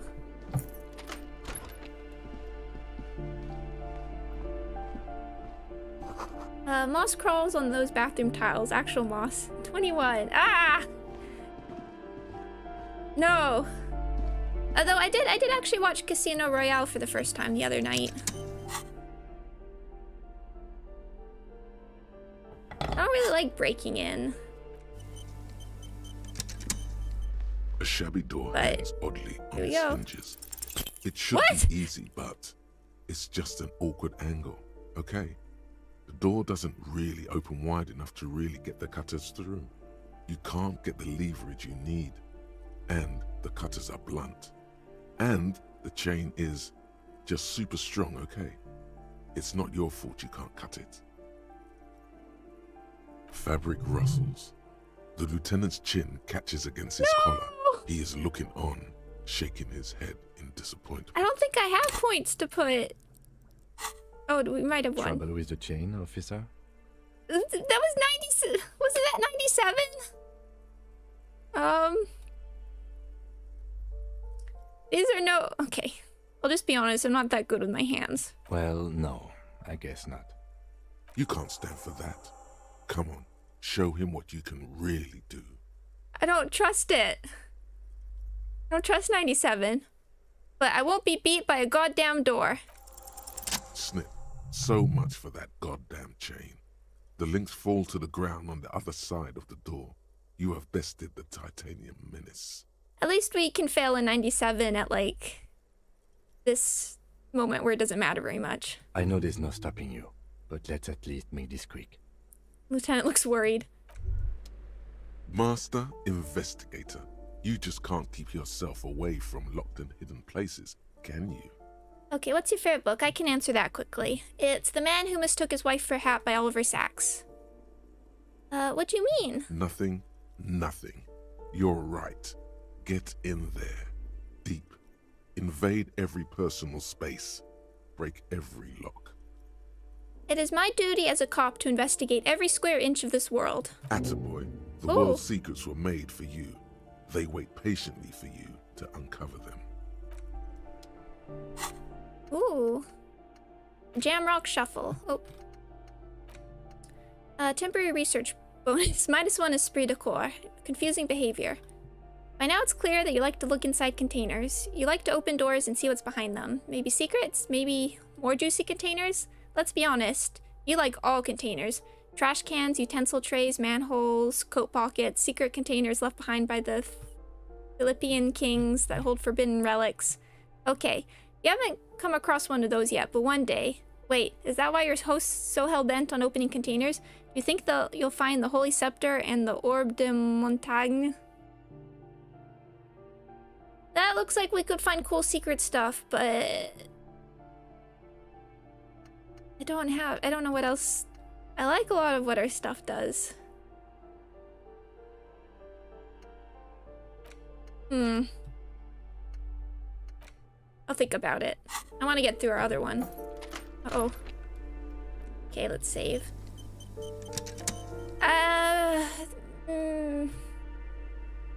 Only a few skill points to spend. I have the skill points, I just don't want it. I'm scared of getting rid of thoughts. So, maybe this is not the greatest time to do this, because I'm not really ready to have a beatdown when I've -2 physical instrument. But guess we can carefully. Oh, try. I have 9. Okay, I'll spend some. I just like saving them for when I have to actually retry stuff. Okay, there's money. Glossy erotica covers the walls, wrinkled for moisture. Oh, Kuno. Kuno de Reuter is the name on unfinished homework. Oh! Is that how you actually spell his name? A phone book lies open on the table, covering a stack of utility bills. Right next to it, in plain sight, sits a small bottle of amphetamine, conveniently equipped with a straw. Negative physique. I worked hard. I knew when I started this game I would not be playing the sportsman. Lieutenant, I've located the psychoactive substances on this table. Good. Confiscate it. Indeed. The minuscule amount of amphetamine doesn't interest the lieutenant in the slightest. He listens instead to something in the other room. Yes, it appears our friend is sleeping. Does Harry die if he removes his clothes? Oh my gosh. I guess we can try. Take the speed from the table. You pocket the bottle as if it were the most natural thing in the world. Leave. So what is crack? Oh. So +1 motorics, -1 morale, and you can use it 3 times. Yeah, I have the Fallen Pants doing doing 1 physical instrument, and then nothing else. Let me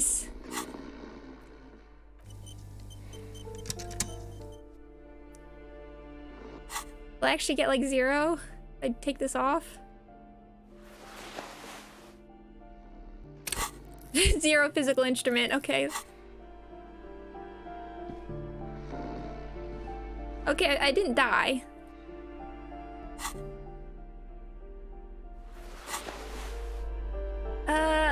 Guess we can see what's going on in here. Very gently. Oh. The air stinks with something sour. Oh, we can get... Ooh, composure pants. Cool. That's useful. A bundle of clothes heaped on the bed. A stained parka, some towels and a duvet. Some socks even. Yeah, I'm not sure.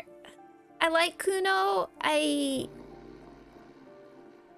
don't think I want to give him drugs. But he's gonna be mad at us, and that makes me sad. In the dark, it looks like a nest. Hold up, Lieutenant. Look at that pile of clothes. Lieutenant has covered his nose. Slowly reach out your hand. Something underneath there is breathing. It's not too late. No one's going to blame you for backing out. You don't have to do this. Just get out. What do you know, Inland Empire? Keep extending your hand towards the pile. Your hand touches a greasy duvet covered in cigarette burns and ketchup stains. You hear a growl. There is something alive underneath it. It's deep in suffering somehow. Pull the blanket off. You see a 60-year-old, fat, red-headed man passed out from large amounts of alcohol, and God knows what else. The smell of shit rises from his mouth. Oh. You don't have to take him down. He's already down. I took your amphetamine, old man. Kim, is this thing even alive? I'm afraid it is. Look, it moves. He points to a fleshy lump sticking out from the other end of the blanket. The limb seems to be twitching from time to time. And look, the other foot is camouflaged by a striped sock bearing the name Maxtor on the sole. 3 toes are poking out of a hole. Maxtor is a gas company. He's wearing free socks from a gas company. They probably came with the bills. A groan rises from the man's throat, dry like a death rattle. He's trying to say something in his sleep. Oh, is this Kuno's father we're seeing? Well, judging by the color of his hair, I would say yes, it is. The lieutenant's right. The man's unwashed hair bears a familiar ginger tone. Even the hair on his chest is coppery. The light from the window falls into his half-open eyes. Can't believe it. Kuno's dad isn't a loser. It must be someone else.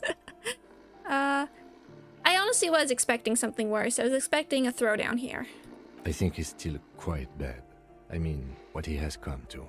Lieutenant tilts his head. This man won't be feeding his family anytime soon. Not that he was, but at least he won't be beating his son. Ah. A pair of half-open bug eyes is staring back at you from the dark, empty, and frozen. It's clear that the person behind them is not awake. Hold on, what happened to his eyes? Can't you tell? It happens to exceptionally committed substance abusers. They fall asleep with their eyelids still open. Not a pretty sight. Oh, is that real? This is serious damage. I'm still not sure he's not dead.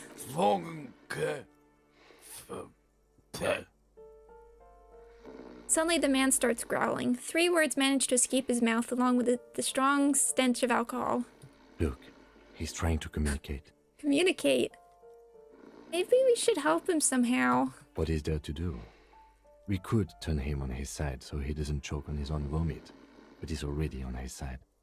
Excellent form. We could take him to Remedy or Saint Baptiste, but he doesn't have money for medical services. The almshouse would turn him down. Money for medical services. I guess it's not surprising since we're in a capitalist society now that there's no free medical care, but that's terrible. They don't do charity for people who are trying to kill themselves. Besides, he'll be dead in a few. Oh no. Lieutenant stops listening to him. Years, months, weeks. The pile of blankets grunts miserably. I took your amphetamine, old man. Silence. Only heat emanates from the sleeping body. Okay, let's try not to fail 97 again. The man groans once again, but his tongue keeps failing him. It's impossible to make out the syllables. A hand emerges from the blankets, trying to gesticulate something. And then it dawns upon you, clear and surreal. Pigs, he says. Oh? He's trying to call you pigs. You're awake! He's awake! His hand falls back on the bed, limp and defeated. A loud snore escapes his mouth. He's asleep again. At least he got to say his piece. Leave. I mean, okay. I really was expecting, like, mini-boss battle there, but sure. Guess we're not gonna give the stuff to Kuno. Give the... Report back to Kuno. Now we have points. Almost in a coma. That's... like... Yes, it explains something, but... We can put... Let's add another point into Shivers, because I like it.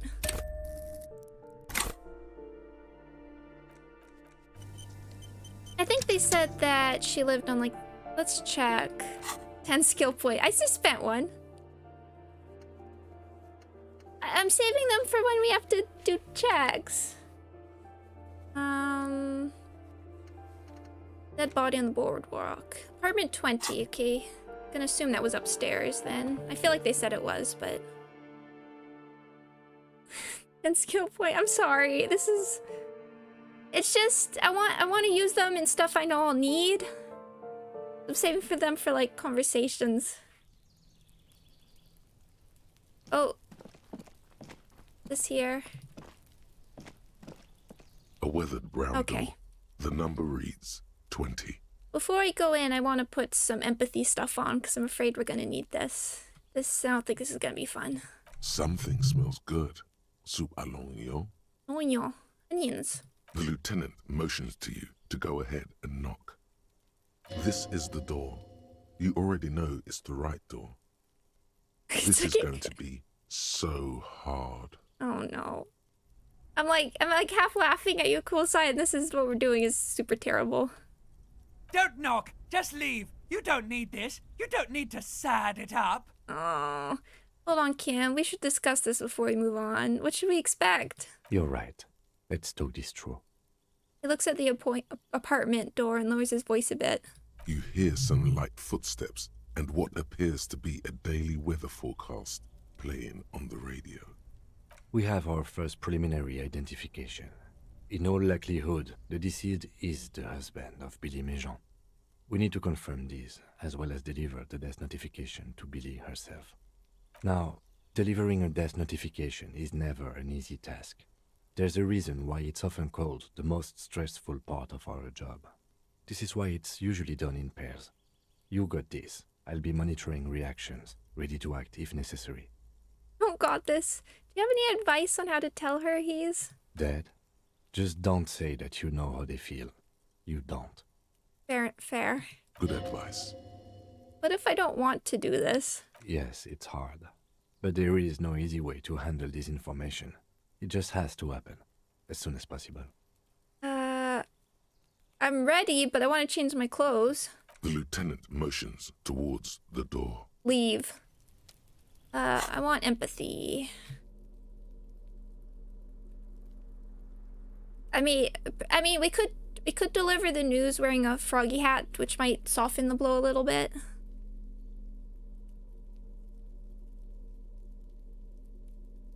I don't know.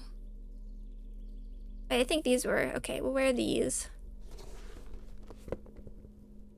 Composure.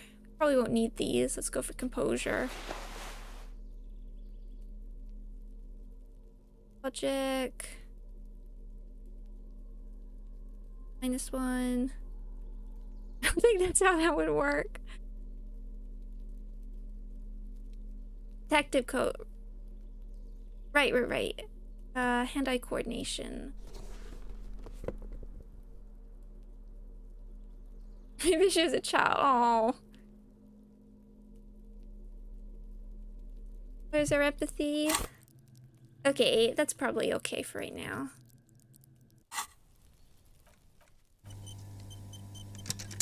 A weathered brown Okay. door.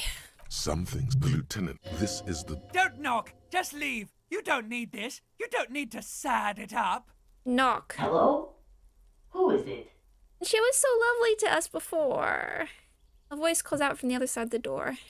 And someone turns down the radio. Look at the lieutenant first. He gives you a short, encouraging nod. Is this Billy Méjean's home? This is the police. Please open the door. Can we... Do we have to, like, say it's the police? Can we let her down a bit more easily? The police? A moment, please give us a moment. You hear shuffling inside. Tidying up. Nervously. Nose. There's fear in her voice. Come in, the door is open. Okay, quick save.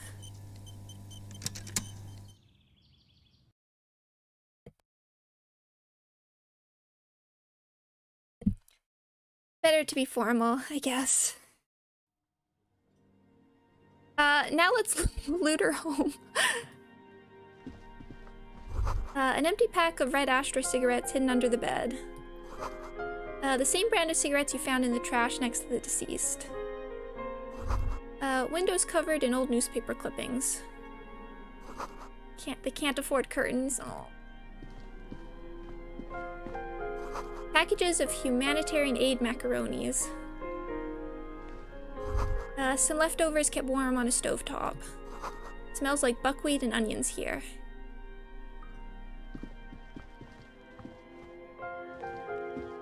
A chalk-drawn height for children's growth over the years. Oh, you guys have kids. Cute clock. The clock is ticking away with an odd cheerfulness.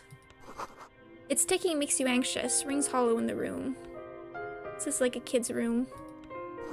A textbook for high school mathematics, trigonometry mostly. Posters of contemporary pop stars adorn the walls. I assume he was the breadwinner, so I hope they're gonna be okay. But okay. Okay. Any clothes to steal from the widow while you're at it? Oh. Apparently not. Apparently not. It's you from the bookstand. Did you come to bring my cockatoo back? Oh, she smiles nervously before the smile vanishes from her face. I don't think I introduced myself properly. I'm Billy. Would you like something to drink? Tea? Lemonade? We're out of coffee. The lieutenant has taken off his foggy glasses and is busy cleaning them in his handkerchief for now. You're on your own here. Come on, Kim. He must feel vulnerable without his glasses. Is this why he's letting you take the lead? Oh. Thanks, but I'm alright. Is this about Victor, my husband? Is he in some kind of trouble again? I can come pick him up in the station if that's what. She stops, her eyes trying to read answers from your face. Keep it together. You don't want your body language to tell her the news. Sorry, I'm rambling. It's just that Victor often gets into all kinds of trouble. So, how can I help you?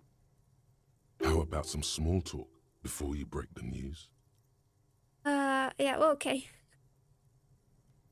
Now I'm scared I'm gonna fail all this stuff. Kim is here. Oh, interesting that brings it up. Identified the leather jacket, identified the library card, kept your composure, discussed things through with Kim, Lieutenant's handkerchief. Interesting. So how have you been? How have I been? You're not here to discuss me. What is this about, officer? Can't write a scene without knowing the actors. Oh. Ask more. Get comfortable around her. I noticed you were still high, so I noticed you were cooking something. People got to eat? What is this about? Why are you suddenly asking me about my cooking? You're all giving me bad advice, everyone. But it's still high. You live here with Victor, your husband, right? It's me, Victor.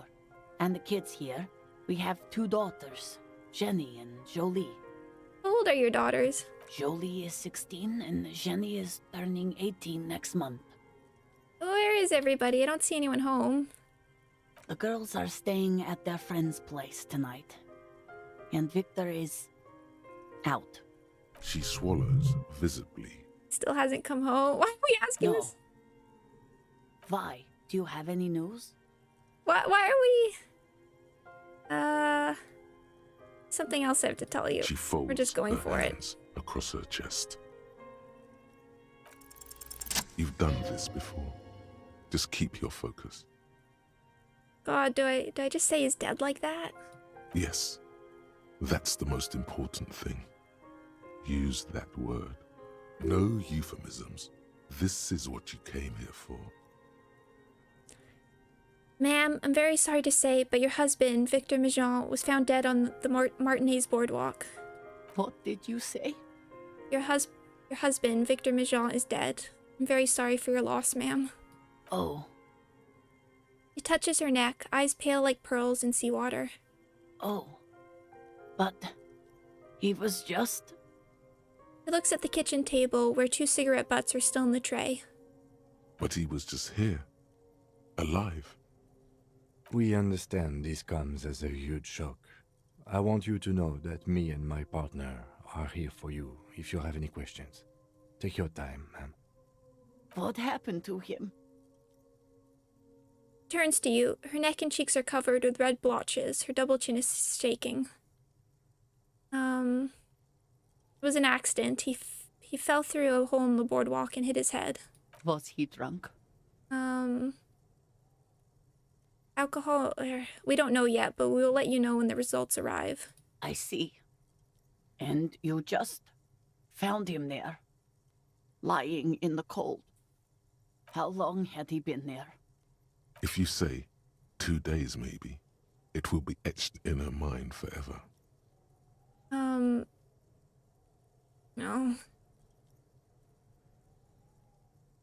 It couldn't have been long. She blinks, eyes welling up with tears, as her hand starts searching for something from the pockets of her dress. The handkerchief. Don't give her, it's too special. Here, take this. Yes, thank you. She smiles a small, terrified smile and wipes away her tears. She looks disoriented. Is there anyone we could call for you? A friend, a family member, someone who could be here for you? No. I just need to tell my girls. The air gets sucked out of her lungs suddenly. Unreal. God, should I call them? Should I tell them to come home? No. A day.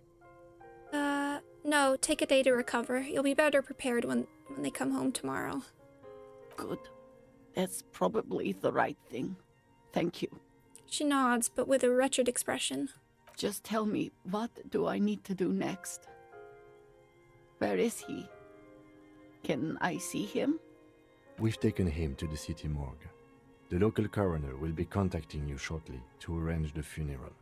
Here's his number in case you want to contact him earlier. He hands her a leaflet with the morgue's contact information. A very good call. Is there anything else that the RCM could do for you? No, I'll call you if something comes up. I'm still... He rubs her face, runs her fingers over cheeks that have become numb. Thank you. Thank you for telling me. I'll call if... He runs out of breath. Again, very sorry, ma'am. We should step outside and talk. Set the library card by her, leave the room.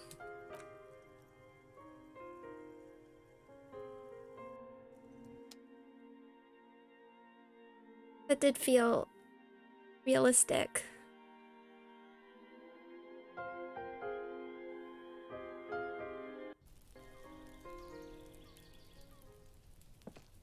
You did well. The lieutenant says as soon as you've left the apartment, the balcony feels cool and quiet with a stunning view over the district. Could have done more. You did enough. He pauses, rubbing his hands together to generate some heat. Can save the whole world, you know. We want to. Can't bring the dead back. What now? I'll call the station when we're finished with the day, and let them know the name of the deceased. That's it? That's it. We should get back to our case now that our duty here is done. What about Billy and her kids? They'll manage. They have to. It's not your place to live their lives. Right, this is closed then. Let's go. Okay then. I love that Kim being there is just a +4 to the check. Yeah, I like that. I like that.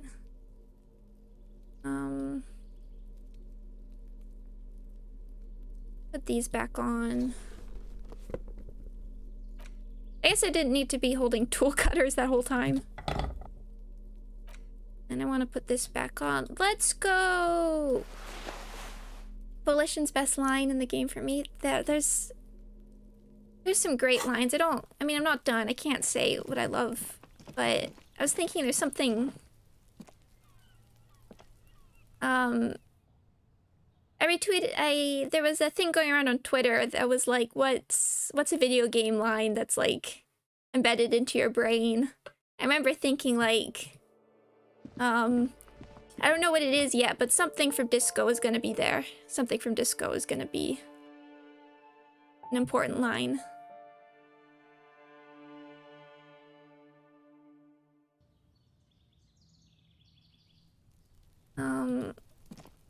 Let's go do that rhetoric check, I think. We can't live in other people's lives, yeah.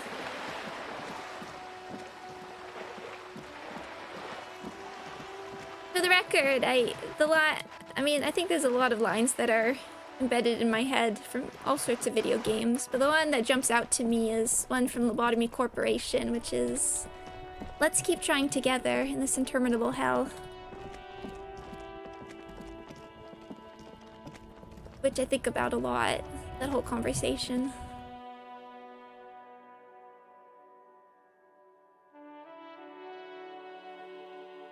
It's super depressing, but it also just always sticks out to me about Hod's arc. Oh.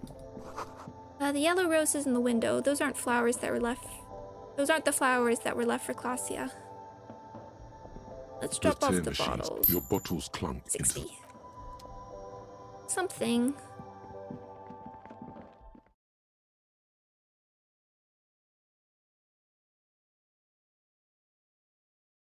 I mean, there's a lot of lines I like from Lobotomy and Ruina, but Hod's whole speech at the end of her course suppression are really... Oh, I'm not actually gonna ask him, but while we're here, I am curious what the dialogue pops up is. Right to work! Right to work! Shame on you! Okay, yeah, we're not gonna ask it.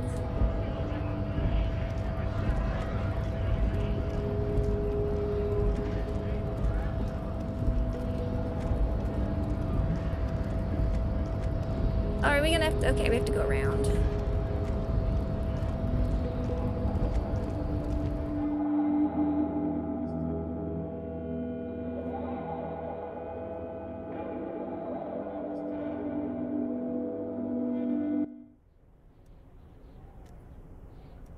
Here.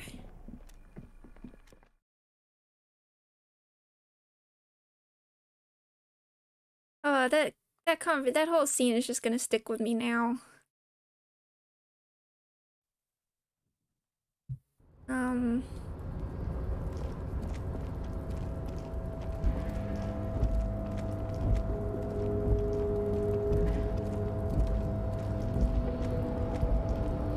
Okay. Oh, pointed to the Bryn. Hello. Hello. I can smile again. Quick save. We're gonna try and open the container. Before the cargo container. Okay. Its drawer has not left. Hello, welcome. Congrats on finishing Disco yourself, and welcome to my hell.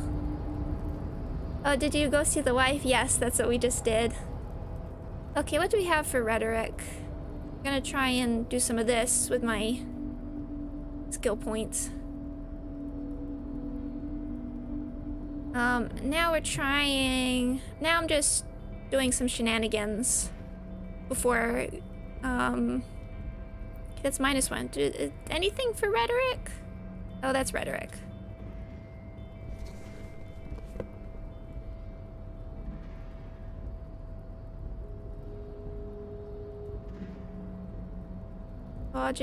Logic, okay. Hope you're having a good time. I am! I'm loving this game. I'm quite jealous that you got to power through it, but it's just been work. You're back before the cargo container. Its drawer has not lessened since you were last. Okay, we can put a point in rhetoric. You're back before the cargo 42. container. Its Come on. I don't want to put too many points in rhetoric. It's not really what I want to focus on. Its drawer has not lessened since you were last here. If anything, it seems to have grown slightly. Excuse me. Sometimes it's better to take your time.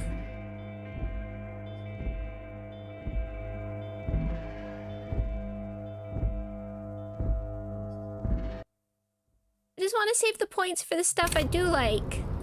You're back before the cargo container. Its Even. drawer has not, despite the dirt that surrounds and trails you, a beacon of light emerges from deep within you. Hello? Is anybody in there? The door stands silent. Satisfied, detective? A wry smile crossed the lieutenant's face. Shut up! Try again. If someone is in there, I'd like to talk to you. Just like that, you hear a click, then a rattle. Some mechanism unlocks itself inside the door. Might like the container. Okay, listen, you can give me that retry after I lost to 97%.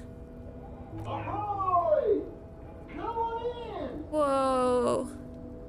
You related to Egghead? You have bright lights coming out of you. Mega rich light bending guy? You can't be serious. Yes! Yes! Yes!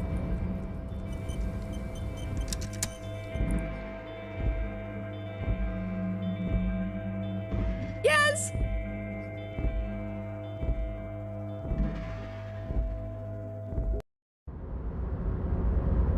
What? What? What? Oh my god. What? What's going on with her money? What? Money's freaking out. The man stands at the far end of the shipping container. It's hard to say anything more about him. You cannot make out any of his details, but you do feel the overwhelming presence of capital. Capital.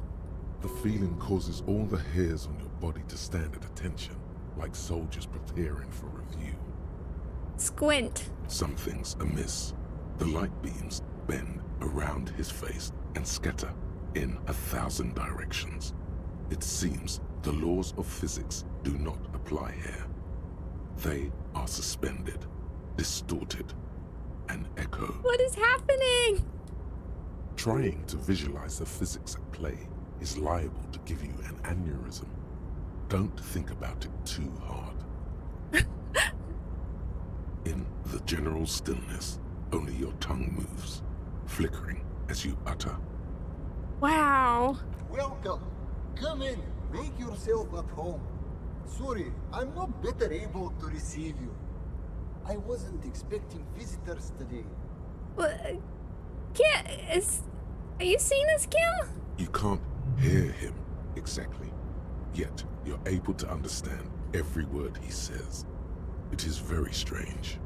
An overwhelming hum covers everything. Voice doesn't escape from him. I mean, Kim's not saying anything. Is he? Now, what can I do for you, gentlemen? What you can see of his body appears composed in a sharp summer suit and yacht shoes. Who are you? Who am I? Oh, I haven't been asked that question for such a long time. I don't meet a lot of people outside my circle these days. Anyhow, my name is Rustam Theodore, investor, license holder, and extremely high net worth individual. And you are?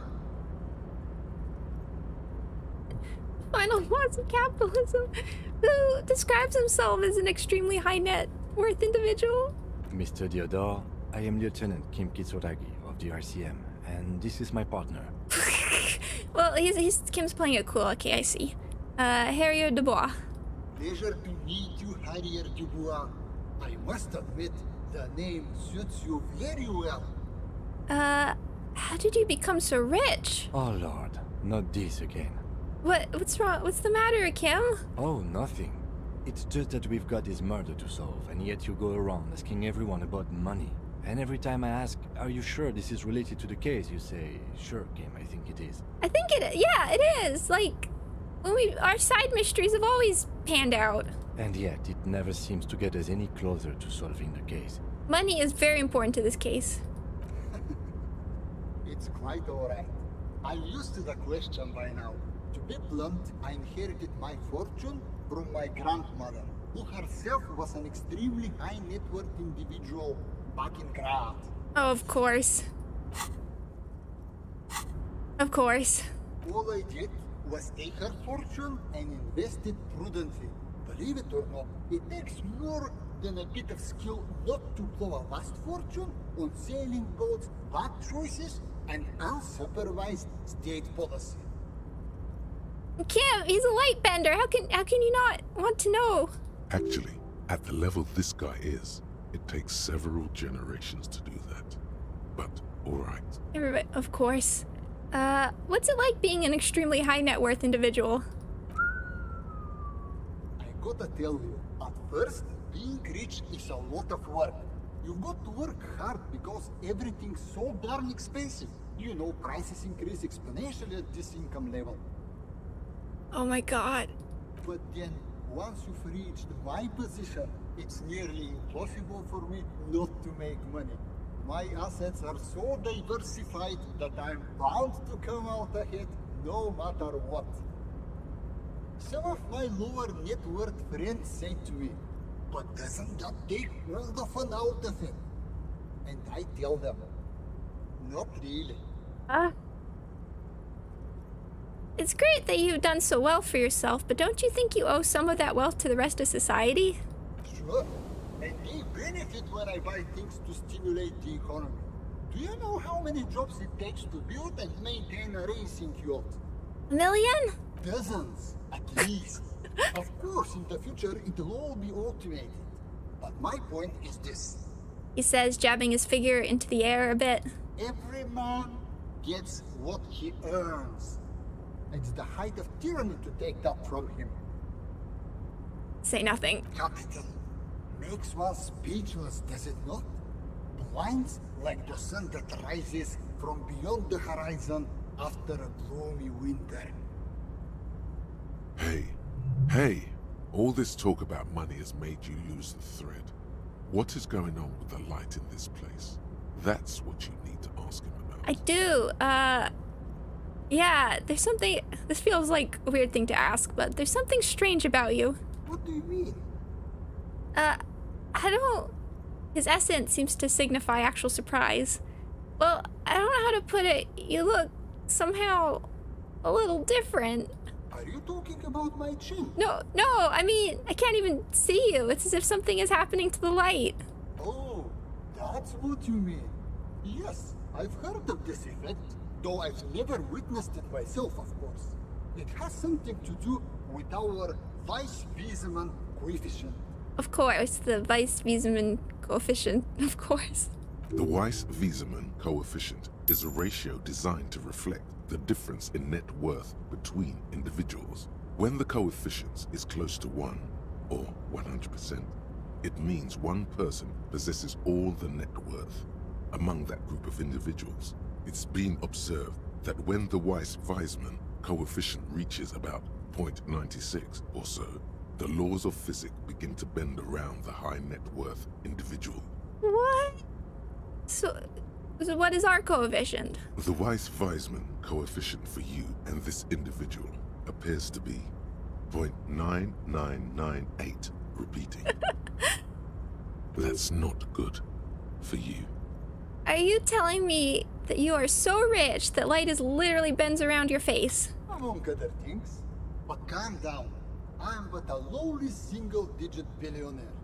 This is like steamed hams, like Weiss-Wiesemann coefficient.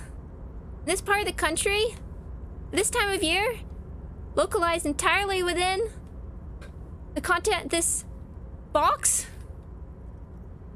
I want to do that better. Really? No, not really. There are actually quite many digits. Localized entirely within the shipping container box? A man this chill is at least a triple-digit billionaire. Kim, are you seeing this weird stuff? I see nothing of the sort. To be frank, all I see is a gentleman who's unusually well dressed for Martinez, in a cargo container, which I admit is odd. He doesn't see it! Yes, I imagine that does look strange to you. My container. Yeah, so Kim's literally like, can I see it? No. What are you doing in this container? Traveling. This is a great way to get around. It's fun, it's safe, and it gives me lots of time to think. By the way, let me now ask you a question. Where are we exactly? In the very, very early days of colonizing this archipelago, the kingdom of Sirens, a precursor of a modern Sur-le-Clay, used to own the city of Revachol, an obscure detail in the bigger picture, but still worth dropping. Wow, we could do all sorts of things here. We're in Martinez. There's a pretty good hostel here called the Whirling in Rags. Oh, interesting. I've made quite a few real estate plays over the years. It's a shame I can't get out and explore myself. One of the downsides of being an extremely high net worth individual is that mobs of low net worth individuals are constantly banding together to ask for money. Wait, why don't you help them? You've got so much money, it can't make a difference to you. There simply aren't enough hours a day to hand out all the handouts. It's like feeding seagulls. There are always more, and they never seem to do anything interesting with it, except more seagulls. Spending money is a matter of desire. I'm sure you agree. I don't have the desire for spending it like that. Oh, of course. So you travel from place to place via shipping container. Smart, no? It also provides a means to hide from all the targeted advertising we extremely high net worth individuals are constantly subjected to. Oh my gosh. I mean, you can do cool stuff with shipping containers, but this looks kind of like a normal one. Luxury yachts, high-fidelity portable radio systems, fail-proof outerwear, and so on. It just gets a bit middle class after a while. A bit bourgeois. Oh. So you're saying being rich isn't worth the hassle? What? No, I did not say that at all. Being rich is great. Just don't tell anyone I told you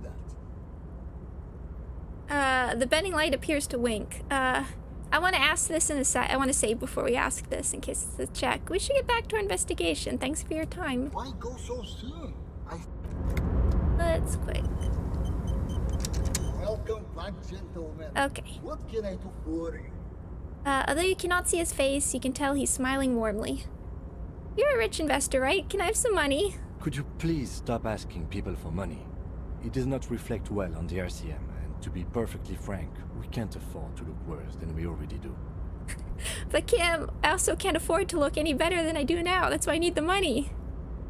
It's perfectly alright. Based on your appearance, I can tell I'm dealing with a smart man. As you may know, us high net worth individuals don't have a lot of cash on hand.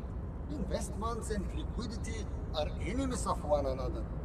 I think they only have coins for coffee machines. I'm not a big fan of asking for money, but I think it's okay for this guy. Here is 3 reals. Yeah! How much can you get for this? Gets me almost nothing. That's the idea, my friend.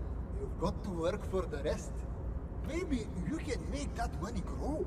Come up with an investment plan. How's that sound? Oh, 3. Oh no, sorry. These ultra-liberal types love losing huge sums of money on ludicrous proposals. Ergo, you should come up with a plan that's totally dead in the water. Oh my god. Our degree useless. Present an investment plan that is sure to fail. What happens if we fail a fail? I'm afraid we're actually gonna, like, succeed this. Since I lost in 97, but... I really want to know what happens if we fail a fail. Congratulations. You've somehow managed to fail at failing, which means, in a strange way, that you've succeeded. You should... Yes! You should invest in a youth center. A youth center, huh? What kind of youth center? A place to teach them practical skills, like teamwork and self-discipline. Come on, tell him what he wants to hear.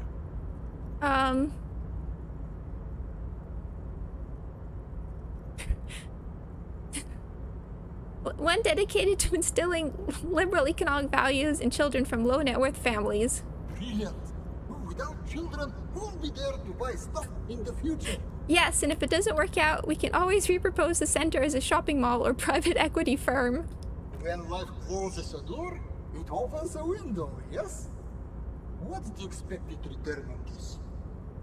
Highly educated, work-ready human capital ready to be directed towards any number of your vast interests. You're deep into ultra-liberal territory now. Good work. For an ultra. Very impressive. You've got a natural eye for unusual investment opportunities. Thank you. I don't normally do this without a formal pitch deck, but to hell with it. What's the point of being rich if you have to follow all the rules? Here's around seed funding. This should be enough to prove out the concept and get things off the ground. 100? Bratan, now's your chance to take some time off. Spend it with your good buddy and get absolutely wrecked in the process. I'm sorry, man. I'm an investor now. I have to stay sober to calculate risks. What is this shit? Calculating risks? Bratan! The risks you can't calculate are the only ones worth taking! The lieutenant looks at you with horror. You've been mumbling to your necktie in a daze for several minutes. Yes. Now you're displaying it. The eccentricity that becomes a wealthy individual. Oh, if the money saint's visage weren't wrapped in physics-defying light, you would see as approval. Thank you for placing your unwavering trust in me. Remember, it's not a handout. It's an investment, and I expect to see returns. The lieutenant stands there, dumbfounded. His mouth opens slightly, then closes again. Is he having a stroke? Kim, are you having a stroke? No, I'm not having a stroke. You're just still full of surprises. Most of them bad, but some good. The lieutenant has granted you an aura of legitimacy. Bathe in it, but don't let your satisfaction show. Play it cool. Now, was there anything else I could help you gentlemen with? We should get back to our investigation now. I impressed him. Mine. Unfortunately, I must be away soon. The next time we meet, I'll be expecting an update on my investment. Farewell, friend, and may your peace of mind guide you to happiness. Let's go spend it on a board game. If you own a horrific necktie, I'm not. I guess I'm wearing a little ribbon on my neck. My librarian ribbon. As if you actually got 100. Well, no, it looks real. Whoa! Oh my gosh. We gotta go buy the other board game. Oh.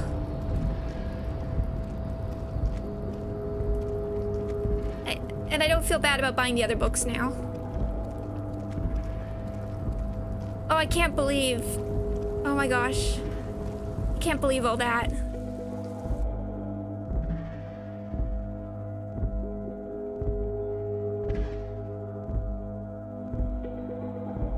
Part of the deal. I mean, I just wanted to see like what failing a fail would be, but that was incredible. I'm a little scared that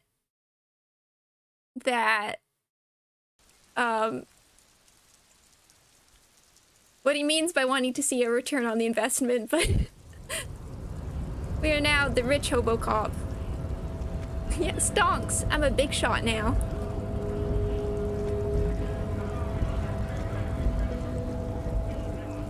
Let's go run around. You can get a lot more than 100. I don't think you can do it on this playthrough. I assume it's tied to doing like the ultra liberal route. Oh. Hello. Where's Renee? Officer, care to play a game with the lonely old man? The jolliness is gone from Gaston's face. Uh-oh. Actually, never mind. wouldn't be the same. Where's Renee? The prick is gone. I can barely believe it, but he's really gone. He is trying to retain his jolly facade, but the underlying sadness casts a deep shadow over his wrinkled face. But we just did this. On where? Hell, most likely. He was an absolute Kent. Oh. How did he die exactly? His hungry little heart finally gave out. The dock workers found him in the guard booth this morning. Wasn't even supposed to be working for another week, but he just had to prove how tough he is. But he didn't, like, finish his story. Did he feel like he has to prove he can still pull his weight? Doesn't need handouts? Yes, he was about to head home, 'cause when the dock workers found him, he was wearing civilian clothes and not the Concocting uniform I saw him in all the time. Sometimes I thought he was wearing it just to piss me off. Now the joke's on him, 'cause he's gonna be buried without it. You think our conversation about his job pushed him to go out there? No. René was the most stubborn man in Revachol. Nothing you or I could say would ever push him to do anything. The man was completely immovable. He has doubts, but right now, he just wants to move on and not think about it. Was he really that bad? I repeat, an absolute Kent. Even his old army buddies didn't want him around. He was like an old viper. The only people who could stand to be around him were Jenny and me. She saw something in him when we were just kids and... I'm having, like, whiplash from, like, doing sadness to, like, ultra stonks and now back to this. And she never lost sight of it. And I thought if the most beautiful being in the world can love him, then there must be something worth holding on to. You love him? We've hated each other our entire lives. So much, in fact, that... He falls silent and looks at you, eyes filling up with tears. Yes, I loved that angry prick. He didn't deserve it, but I did. You know what his last words to me were? Tell me. In Guillaume's time, you'd have been shot without trial. That's what he said to me. He lived a Kent, and he died a Kent. Let's leave it at that. I'm not gonna ask about the medals. Not for us. We had like a skill check we didn't do with it. Here, something to remember your friends by. Let me see. This was 60 years ago. We all went to that parade. Young René looked so happy, and Jenny... Eyes blurry with tears, he has to stop. I'm sorry, officer. I just... Thank you. Thank you for this little memorabilia. It really means the world to me. Go check Renee's guard post. Okay, we'll do that after this. That was nice. A small thing for us, but invaluable to him. He probably didn't even know René had the photo. I offer my sincere condolences. We're not saying that. Yes. We are both very sorry for your loss. It is what it is. Part of life, really. But to know someone for 79 years, then one day they're just gone. I just don't know anymore. About anything, really. But you must need something. Too bad René is gone. I was hoping to ask him about Maybells. René wasn't really what you'd call a botanist, officer. And believe me, he didn't like Insulindian lilies. Wait, Insulindian lilies? That's their old name, dating back to the time of kings and crests, and all that other stuff he loved so much. Why didn't he like them? There were many reasons, but mostly it was the communals. They called them the Bells of Revolution. Sad smile passes his face. I guess in the end, the Insulindian lilies were just another piece of the whole Insulinde. The royalists had to surrender to the Mazovian insurgents. It doesn't really matter anymore. But you feel the dried flower in your hand somehow still does matter, although not to this sad old man. Bye for now. We'll go... I'm just gonna grab the book, the board game, and then we'll go check the guard post. 79 years.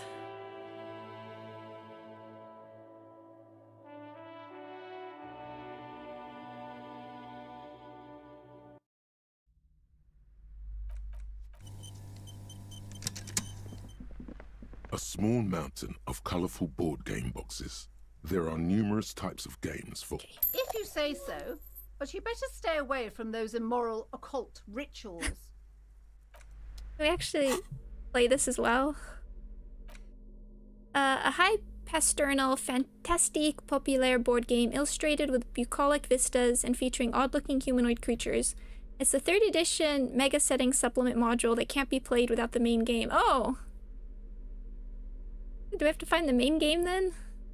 Anyway, let's get the Dick Mullen novel. Shelves filled to the brim. Of course. Such violence and immorality. I mean, enjoy. DLC. Okay. We'll look at that in a minute. Let's go check out Renee's. You can get a die from the game, I think. Oh, interesting. Okay. That would be useful. Let's go check out Renee's guard post. Okay, and the time.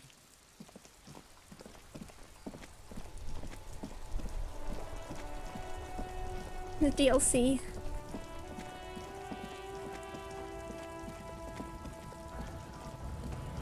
Hello, guys.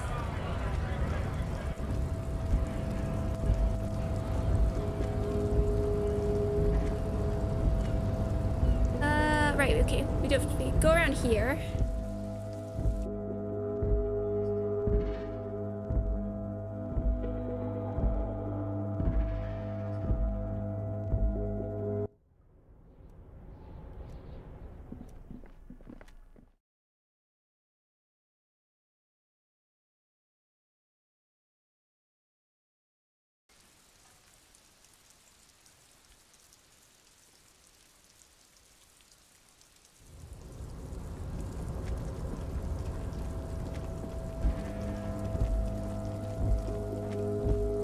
Okie dokie. This is the night watchman's booth.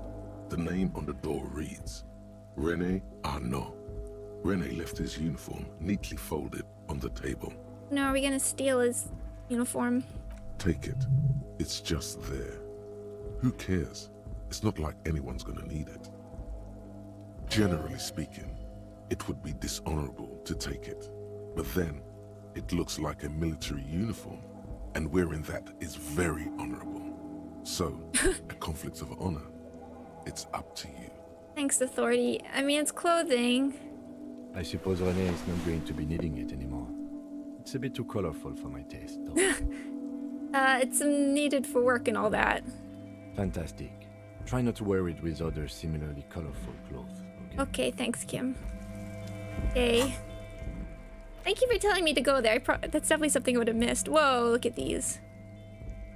Royal Carabinier jacket. +1 to Revacholian nationhood. Proud nationalist. Reaction speed. Vigilance. Ooh. Oh my... Oh. Oh, wow. This beautifully adorned jacket of the Royal Carabiniers has 3 stars on its shoulder and the Royal Capitan written on the chest. Neatly patched here and there, it's impossible not to feel love for the fatherland when you wear it. Oh, goodness. These pants are made from synthetic lightweight fiber and designed to let the Carabiniers' legs and groin breathe. Red stripes are there to inspire courage, while the golden stripe symbolizes the patriotic flame in the wearer's heart. Fashion. I still like... This is still my preferred option right now. Oh, let's put conceptualization. Don't forget to check out the wall in front of the dock workers' protest with high perception. Okay, I'll do that. My perception... I'm wearing a minus perception thing right now, but let's go see. Oh yeah, just what you're saying. I'm quite excited when I do finish to just like watch some other people's playthroughs, because I want to see the stuff I've missed. Like getting into the apartment, I'm still mad about that. And I'm really curious about the different vision quests, I think we called them. Oh, Bryn, what was your political alignment?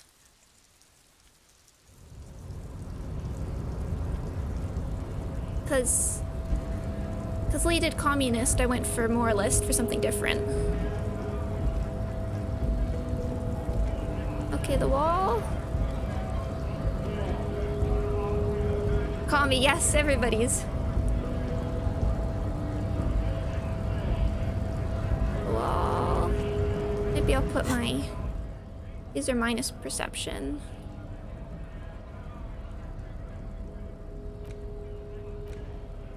On.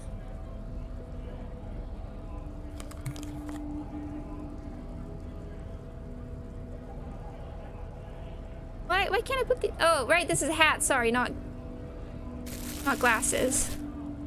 These... None of these are plus perception. By the flashlight? Okay.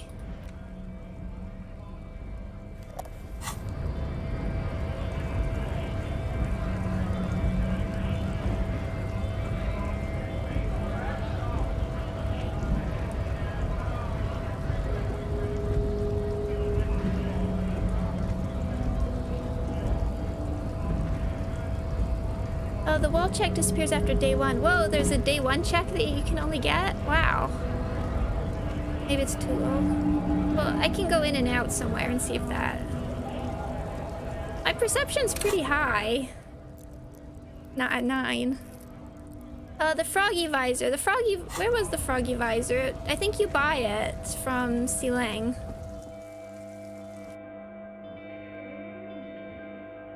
But thank you, Andy.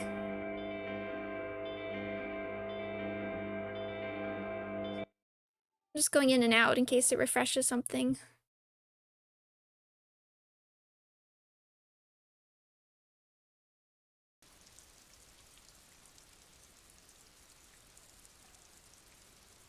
The froggy I think you can buy it any time.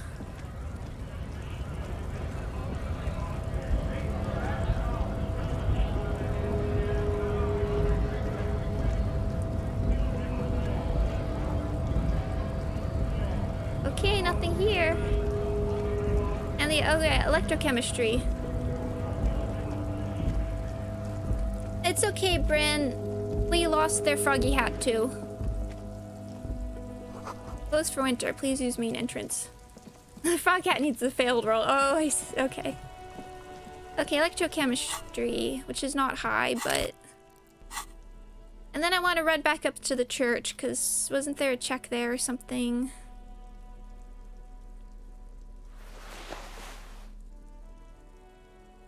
Want... I'm glad there were multiple copies of the... Wait, what was I doing? Electrochemistry. I'm glad multiple...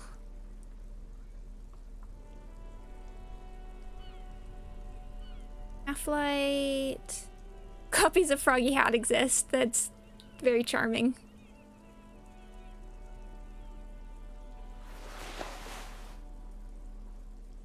Full quest there. Okay. Electrochemistry...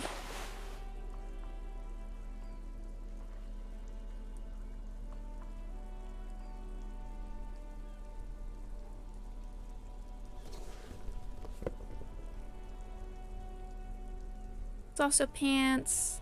Okay, I think that's it for my electrochemistry. This is 5. So is it by the pawn shop? Okay.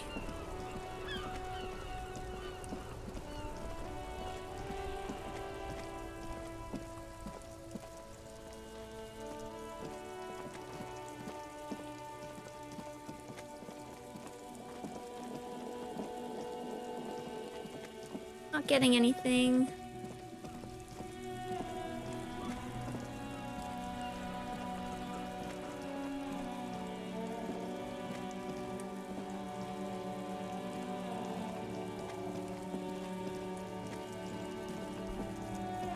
Rope is so good.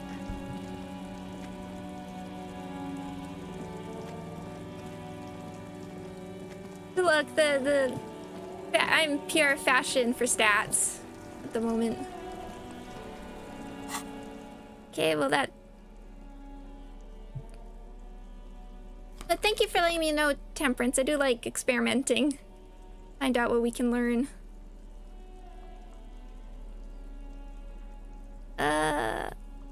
Back to...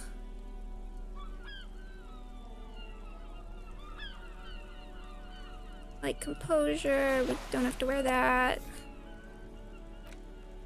I like perception for that, and...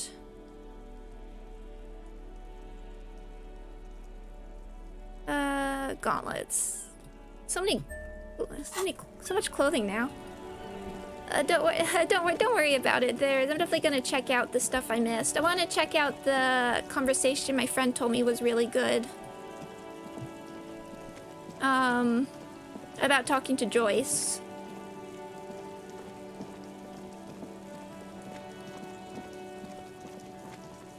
But now I'm trying to remember, did I do the empathy check with Estelle?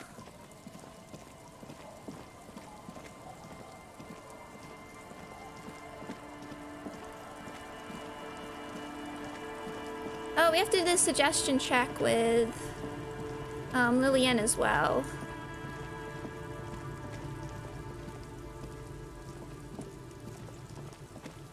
But I'm just killing some... How much of the armor do you have at this point? I have the boots, I have the gauntlets, and I have the chest plate. And I'm not entirely sure how much. I know there's supposed to be a helmet, but I don't know what else there is. I was very conflicted about the boots for a long time, but...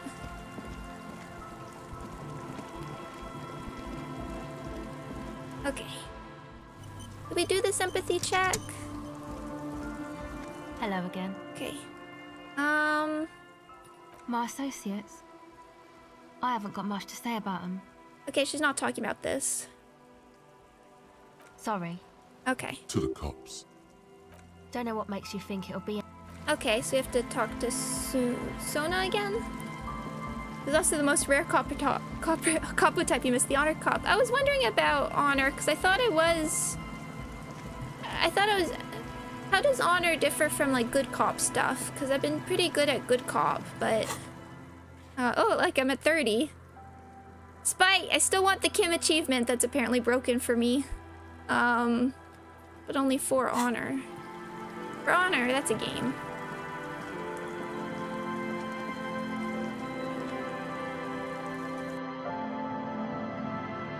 You can't take oh. I didn't take the one from Everard.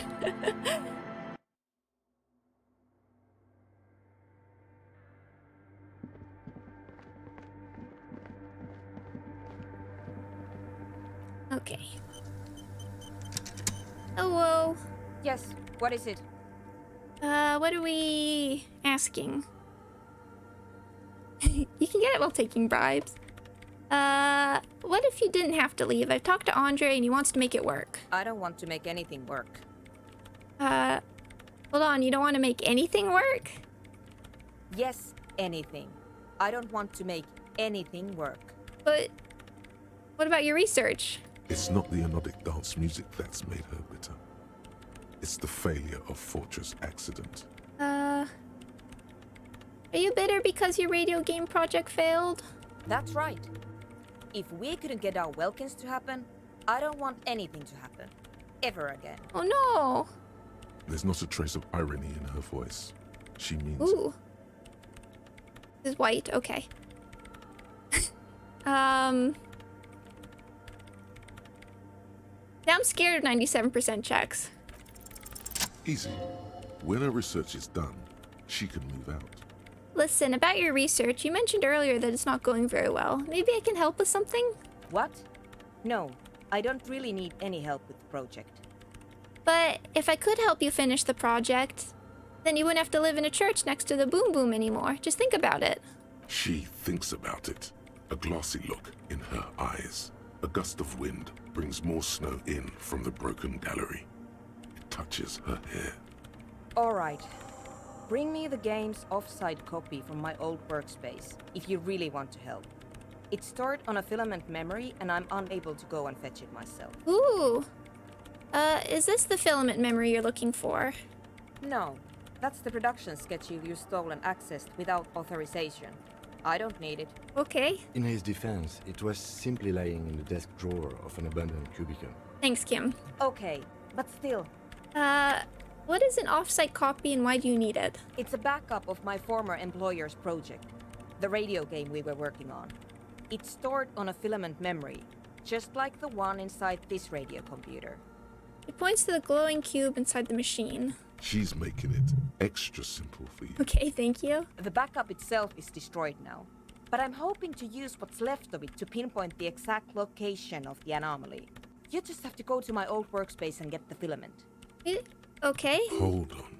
If it's called an off-site copy, then why is it still on-site? If it's called an offsite copy, then why is it still on site? Oh god, not this again. It is not on site. It is in the basement. Perfectly safe and not connected to the front at all. Basement? Sounds like it's technically still on-site. And no, taking it outside the building wouldn't have protected it from the data loss. There's nothing wrong with keeping the backup in the basement. What happened was a freak accident that has nothing to do with how the backup was stored. Okay. We clear? He stares at you with pleading, furious eyes. This is clearly a painful topic for her. She must have had to explain herself numerous Okay. times. By your old workspace, do you mean the studio Fortress accident in the doomed commercial area? Yeah, that's the one. You can get in through the bookshop. You just have to do some explaining to the bookstore lady. Actually, I've already been inside the doomed commercial area. Good. Then you might know the giant ice bear fridge in the building's cellar. The filament is inside the fridge. Just go and get it. Wait, it was in the fridge? We didn't see it in the fridge. And where exactly is the offsite copy? In the giant ice bear fridge. I just told you. It has red glowing eyes. It's impossible to miss. You just need to get the offsite copy from the ice bear.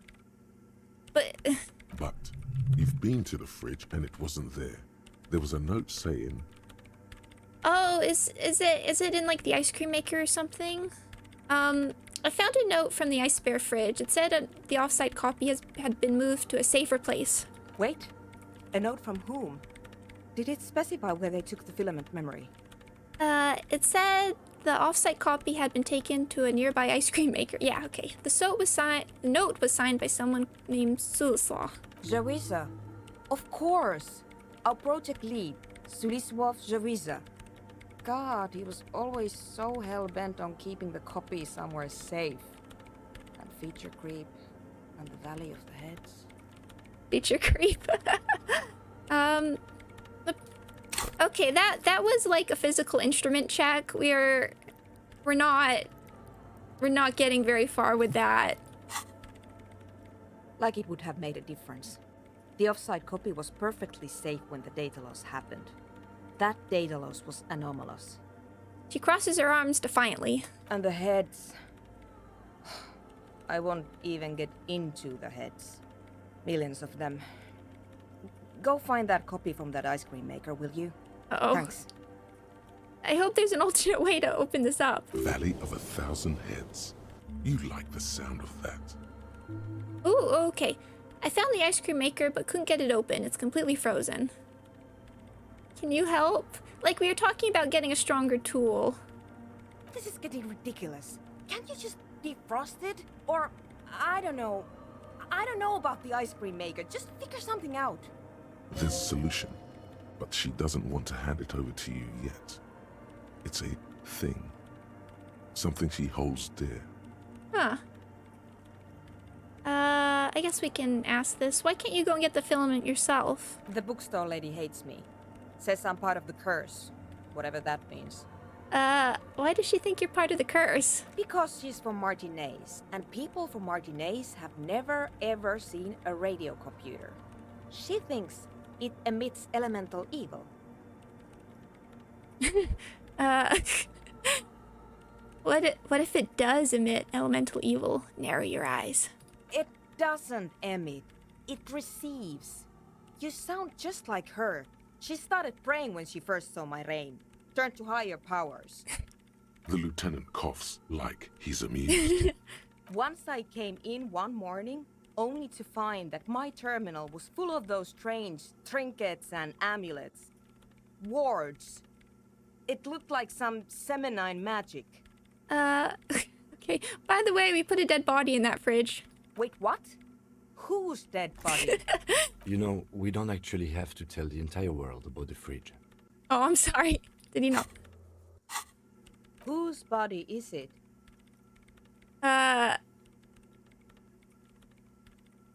Don't worry, I put it there temporarily. It's all part of an official police investigation. You put it there? You put a dead body inside the ice bear fridge. Yeah, that's what I said in the first place. Okay. Very cool. Thanks for keeping me in the loop. Of course. We would appreciate it if you kept this knowledge to yourself, miss. Yeah. Who would I tell? My mother? I don't have anyone to tell. And if I did, I wouldn't. I don't care. Okay. Alright, I guess maybe we have to go try and fail, and then maybe she'll help us, or whatever she's doing. Alright, I'll go look for the off-site copy. Thanks. She looks for a moment, then reaches behind the radio computer and hands you what looks like an oversized pry bar. And here's my Qualsund multi-tool. You might need it to hack loose some ice. It opens everything. If you get me the off-site copy, then you can keep the Qualsund. Woo! It hurts a bit for her to say this. She's not too happy to be parting with the Qualsund. Let you work in peace now. Is this the... Oh, what? Whoa. Equip this to open lock containers in the world. This is an advanced pry bar, the pry bar plus 2, if you will, built by Kvalsund in Vasa. The number of gadgets hidden within the frame of the yellow and gray multi-tool will stagger any technician.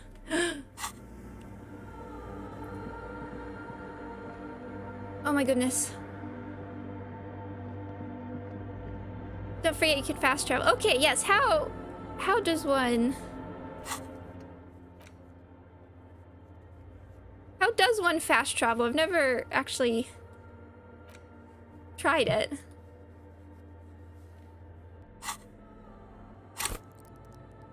Outside, okay. Cause there's still things we, for example, outside the church, for example. Okay. We can go try that. We still have to run around here. We need to find the... We have to stand in one of the fast travel locations. Fast travel locations?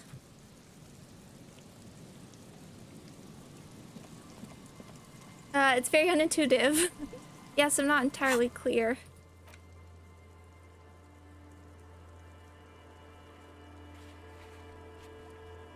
Stand in a specific place. There's one out here.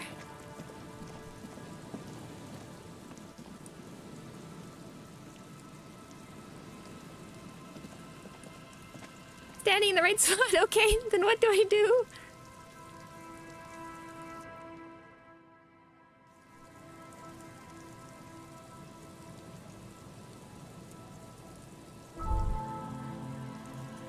Okay, on the map, okay. Oh, wow. Man.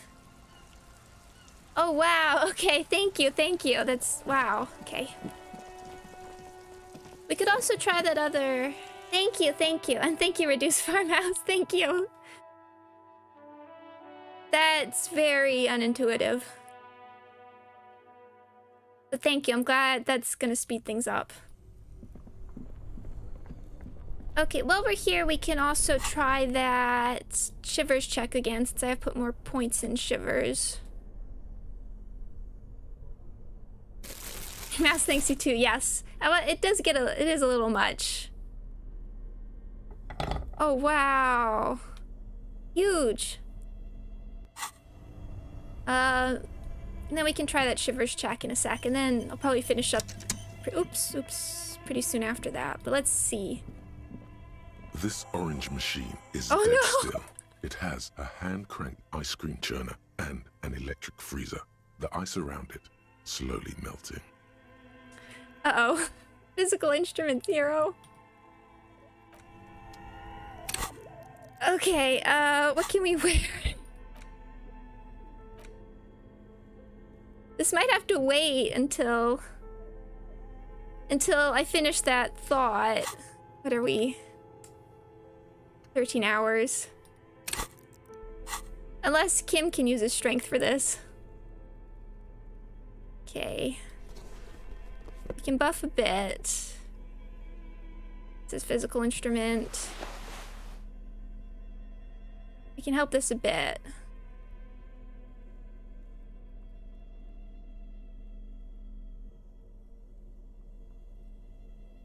-2.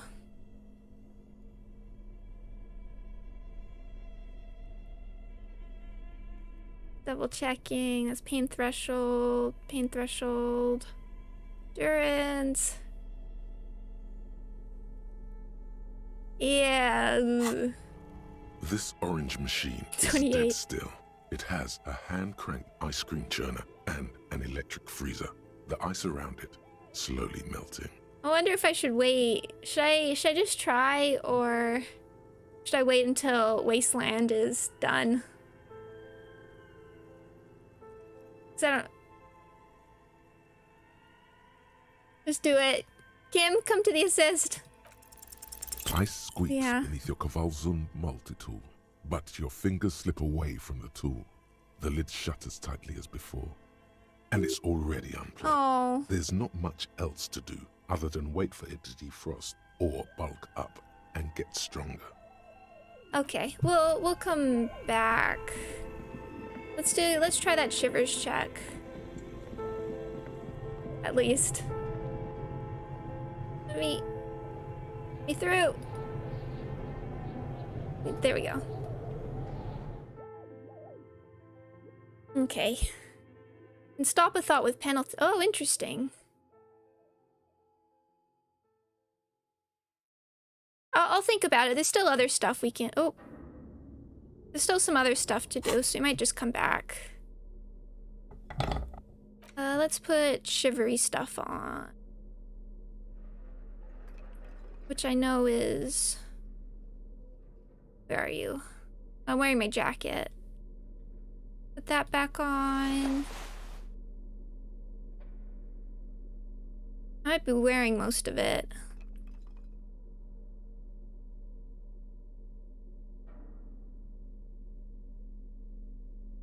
Okay. Are we gonna be negative? -1. Hopefully I don't die from having negative physical instrument. Okay.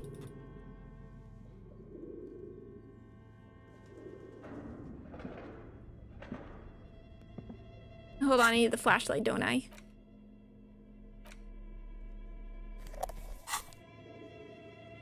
There we go. Yep. I didn't realize you just didn't notice. Okay, hold on. Was there anything? Okay, what's my shivers 8? This is a pretty hard check. Double checking. Can die from negative endurance. Oh dear. I managed not to die yet, so I'm curious what happens when you die. I've been managing. I'm curious though.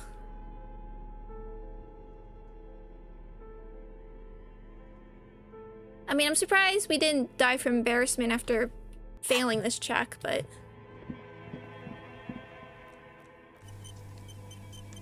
Okay, let's try this Oh, again. it's you again. Are you looking for a die? Okay, 72. We have 8 shivers.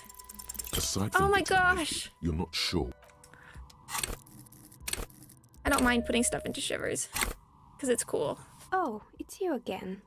Are you looking for a die? A gust of cold air sweeps through the chimney. The stones and minerals on the shelves rattle as though agitated. For a moment, it almost feels as though you're outside the building, exposed to the atmosphere. This is still just a theory, but hear me out. I think I know why your business hasn't failed. Didn't we already talk about this? She asks, as the wind continues to seep in through the cracks in the old chimney.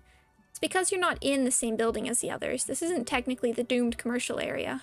What are you talking about? My address is exactly the same.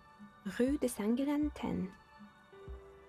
I don't know where this is going, and I don't know what this has to do with shivers, but I'm curious. No, the old coal plant that used to be here was subsumed into the new venture. Its ruins swallowed up.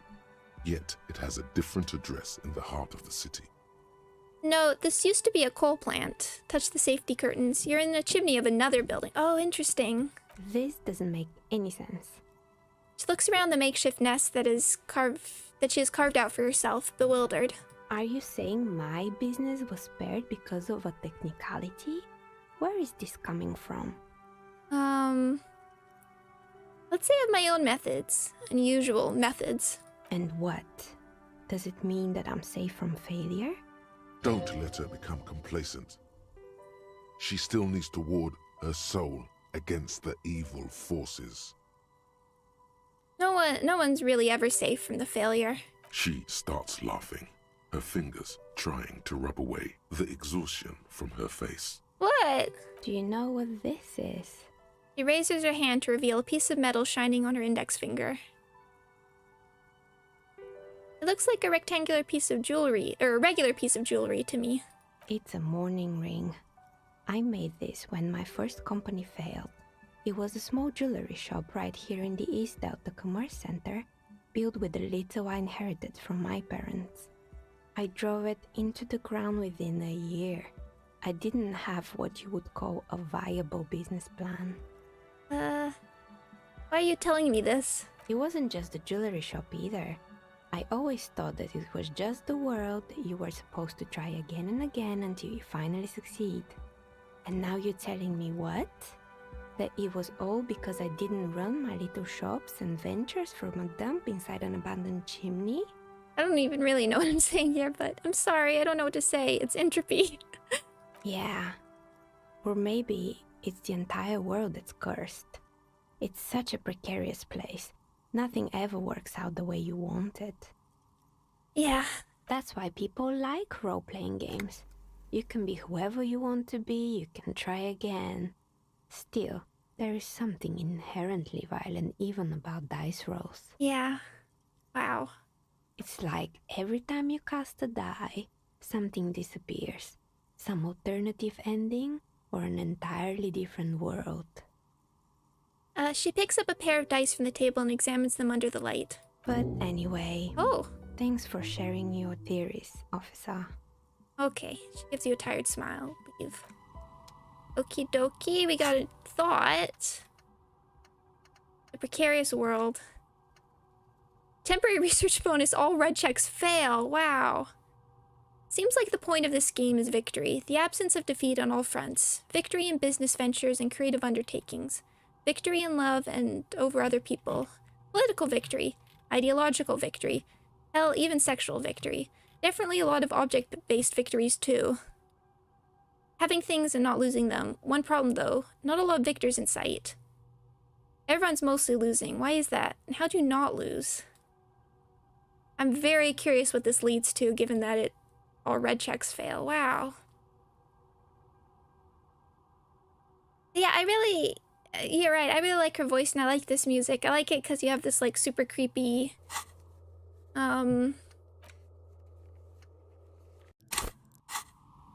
when you're down there, you have all this super creepy stuff going on, and then you transition to all this, and it's such a relief.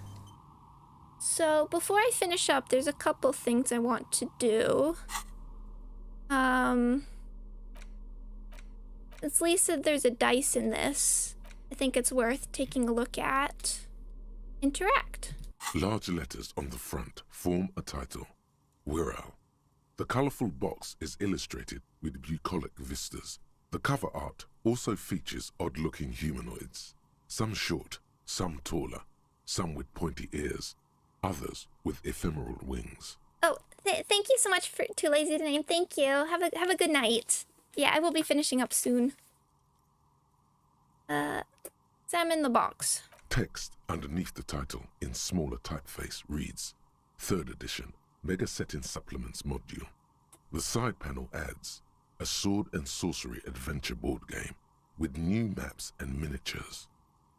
Look at the back. A blurb on the back reads, tired of the tedium and toil of modern life?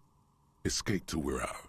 Leave behind e-solas and nations with their petty squabbles. Discard electricity, magnets, and boring technological widgets.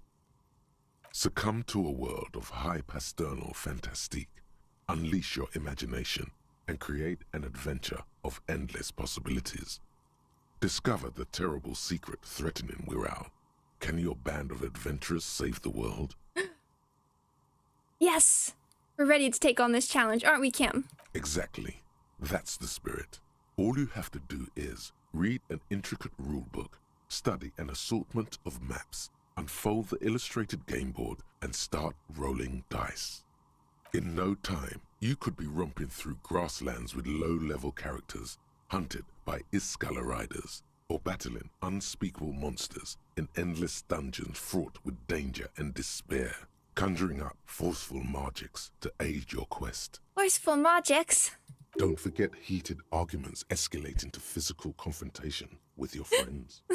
And most importantly, never forget to rage quit if the dice don't go your way. Of course!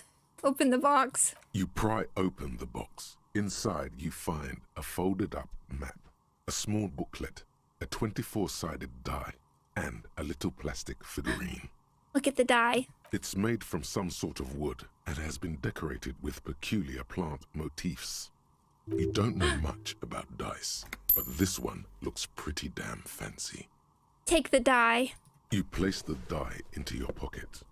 It's always good to have luck on your side. Oh, thank you. Awesome. Standard. Oh, and we have the different world die. They match. We'll look at that in a sec. Sometimes I wish you could look at your stuff, but I know that's so you can't change clothes during conversations. Look at the map. A reprint of a crude hand-drawn map. The top left corner reads, Lands of Wirral.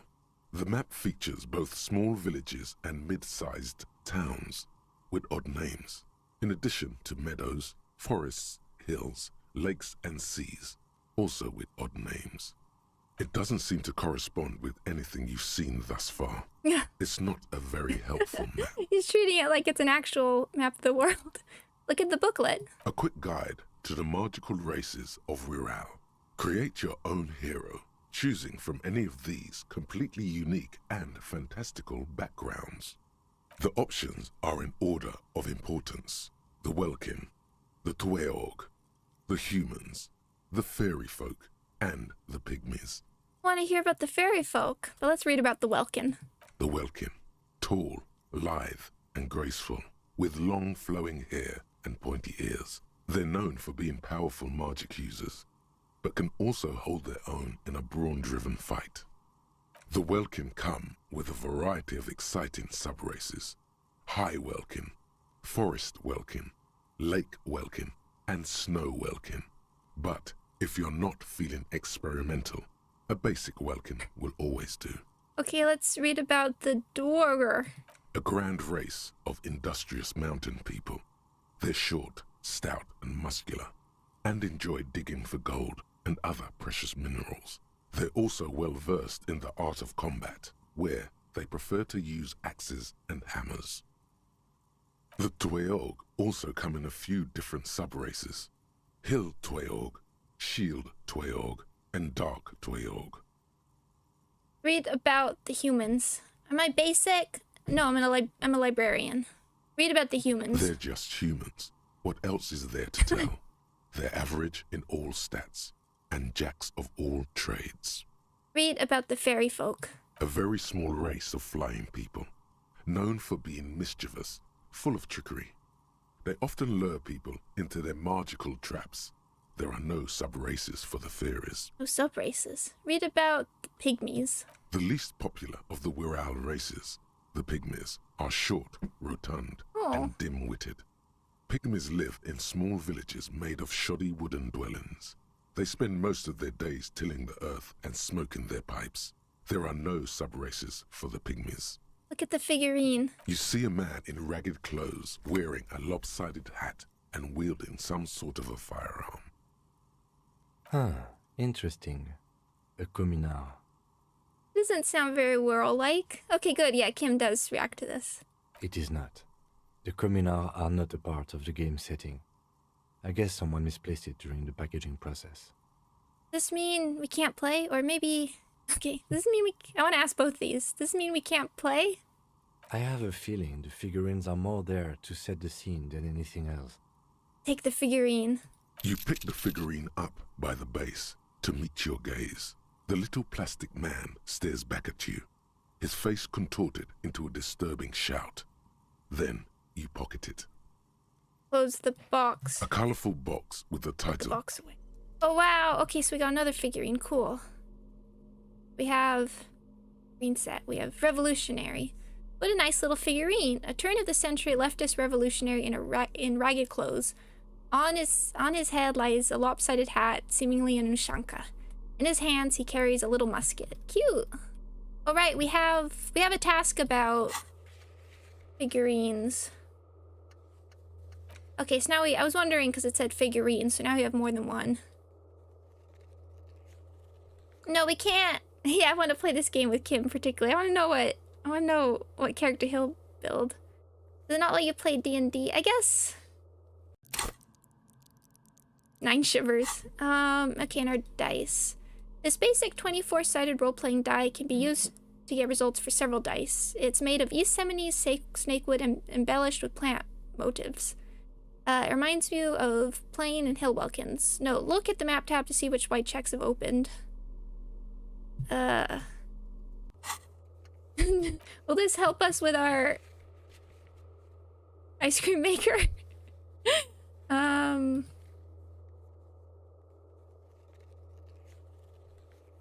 I wonder what this does help us with. It's hard to know. And some of these stuff are stuff we don't even can't do or want to do. Padlock door.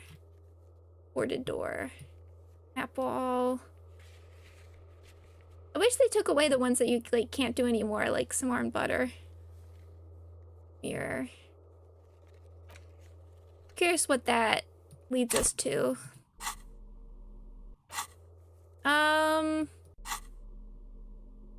But wow, we got lots of dice. So we have all this. I do want to play the board game at some point. I know we do get to play this based on what people have said, but we'll save that for a special occasion. Oh, there's still so much to do. Let's put my normal outfit back on. Because we need horrific necktie. And I do want to read more case files, because I want Kim's reactions and stuff, but where are you?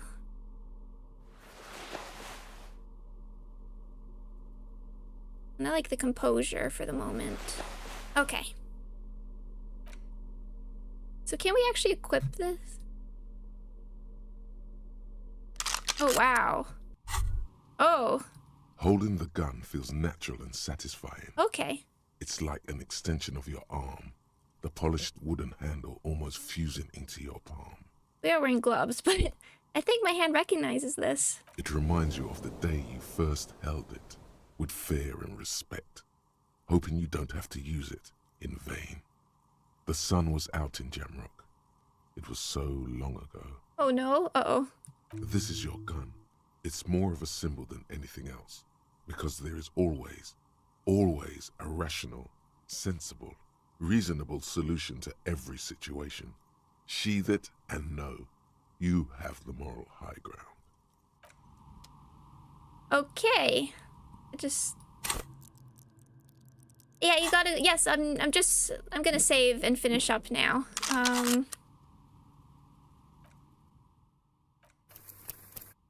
Okay, saving. Cause I do need to go. Is that my moralism seeping in? And it's always interesting because I don't always know like what's different from everything else. But okay, so I'm gonna finish up now. Thank you all for joining me. I'll be doing some cool stuff in Library of Ruina tomorrow. Quite excited for that. And doing Halloween and hopefully early next. And you're the best. Oh, thank you. And thank you all for showing up. And hopefully sometimes early next week we'll continue with this. And thank you for coming, Bran. I'm happy you finished too. All right, thank you so much, everyone. Bye-bye. Thank you, Reduced Farmhouse. Thank you. Bye-bye.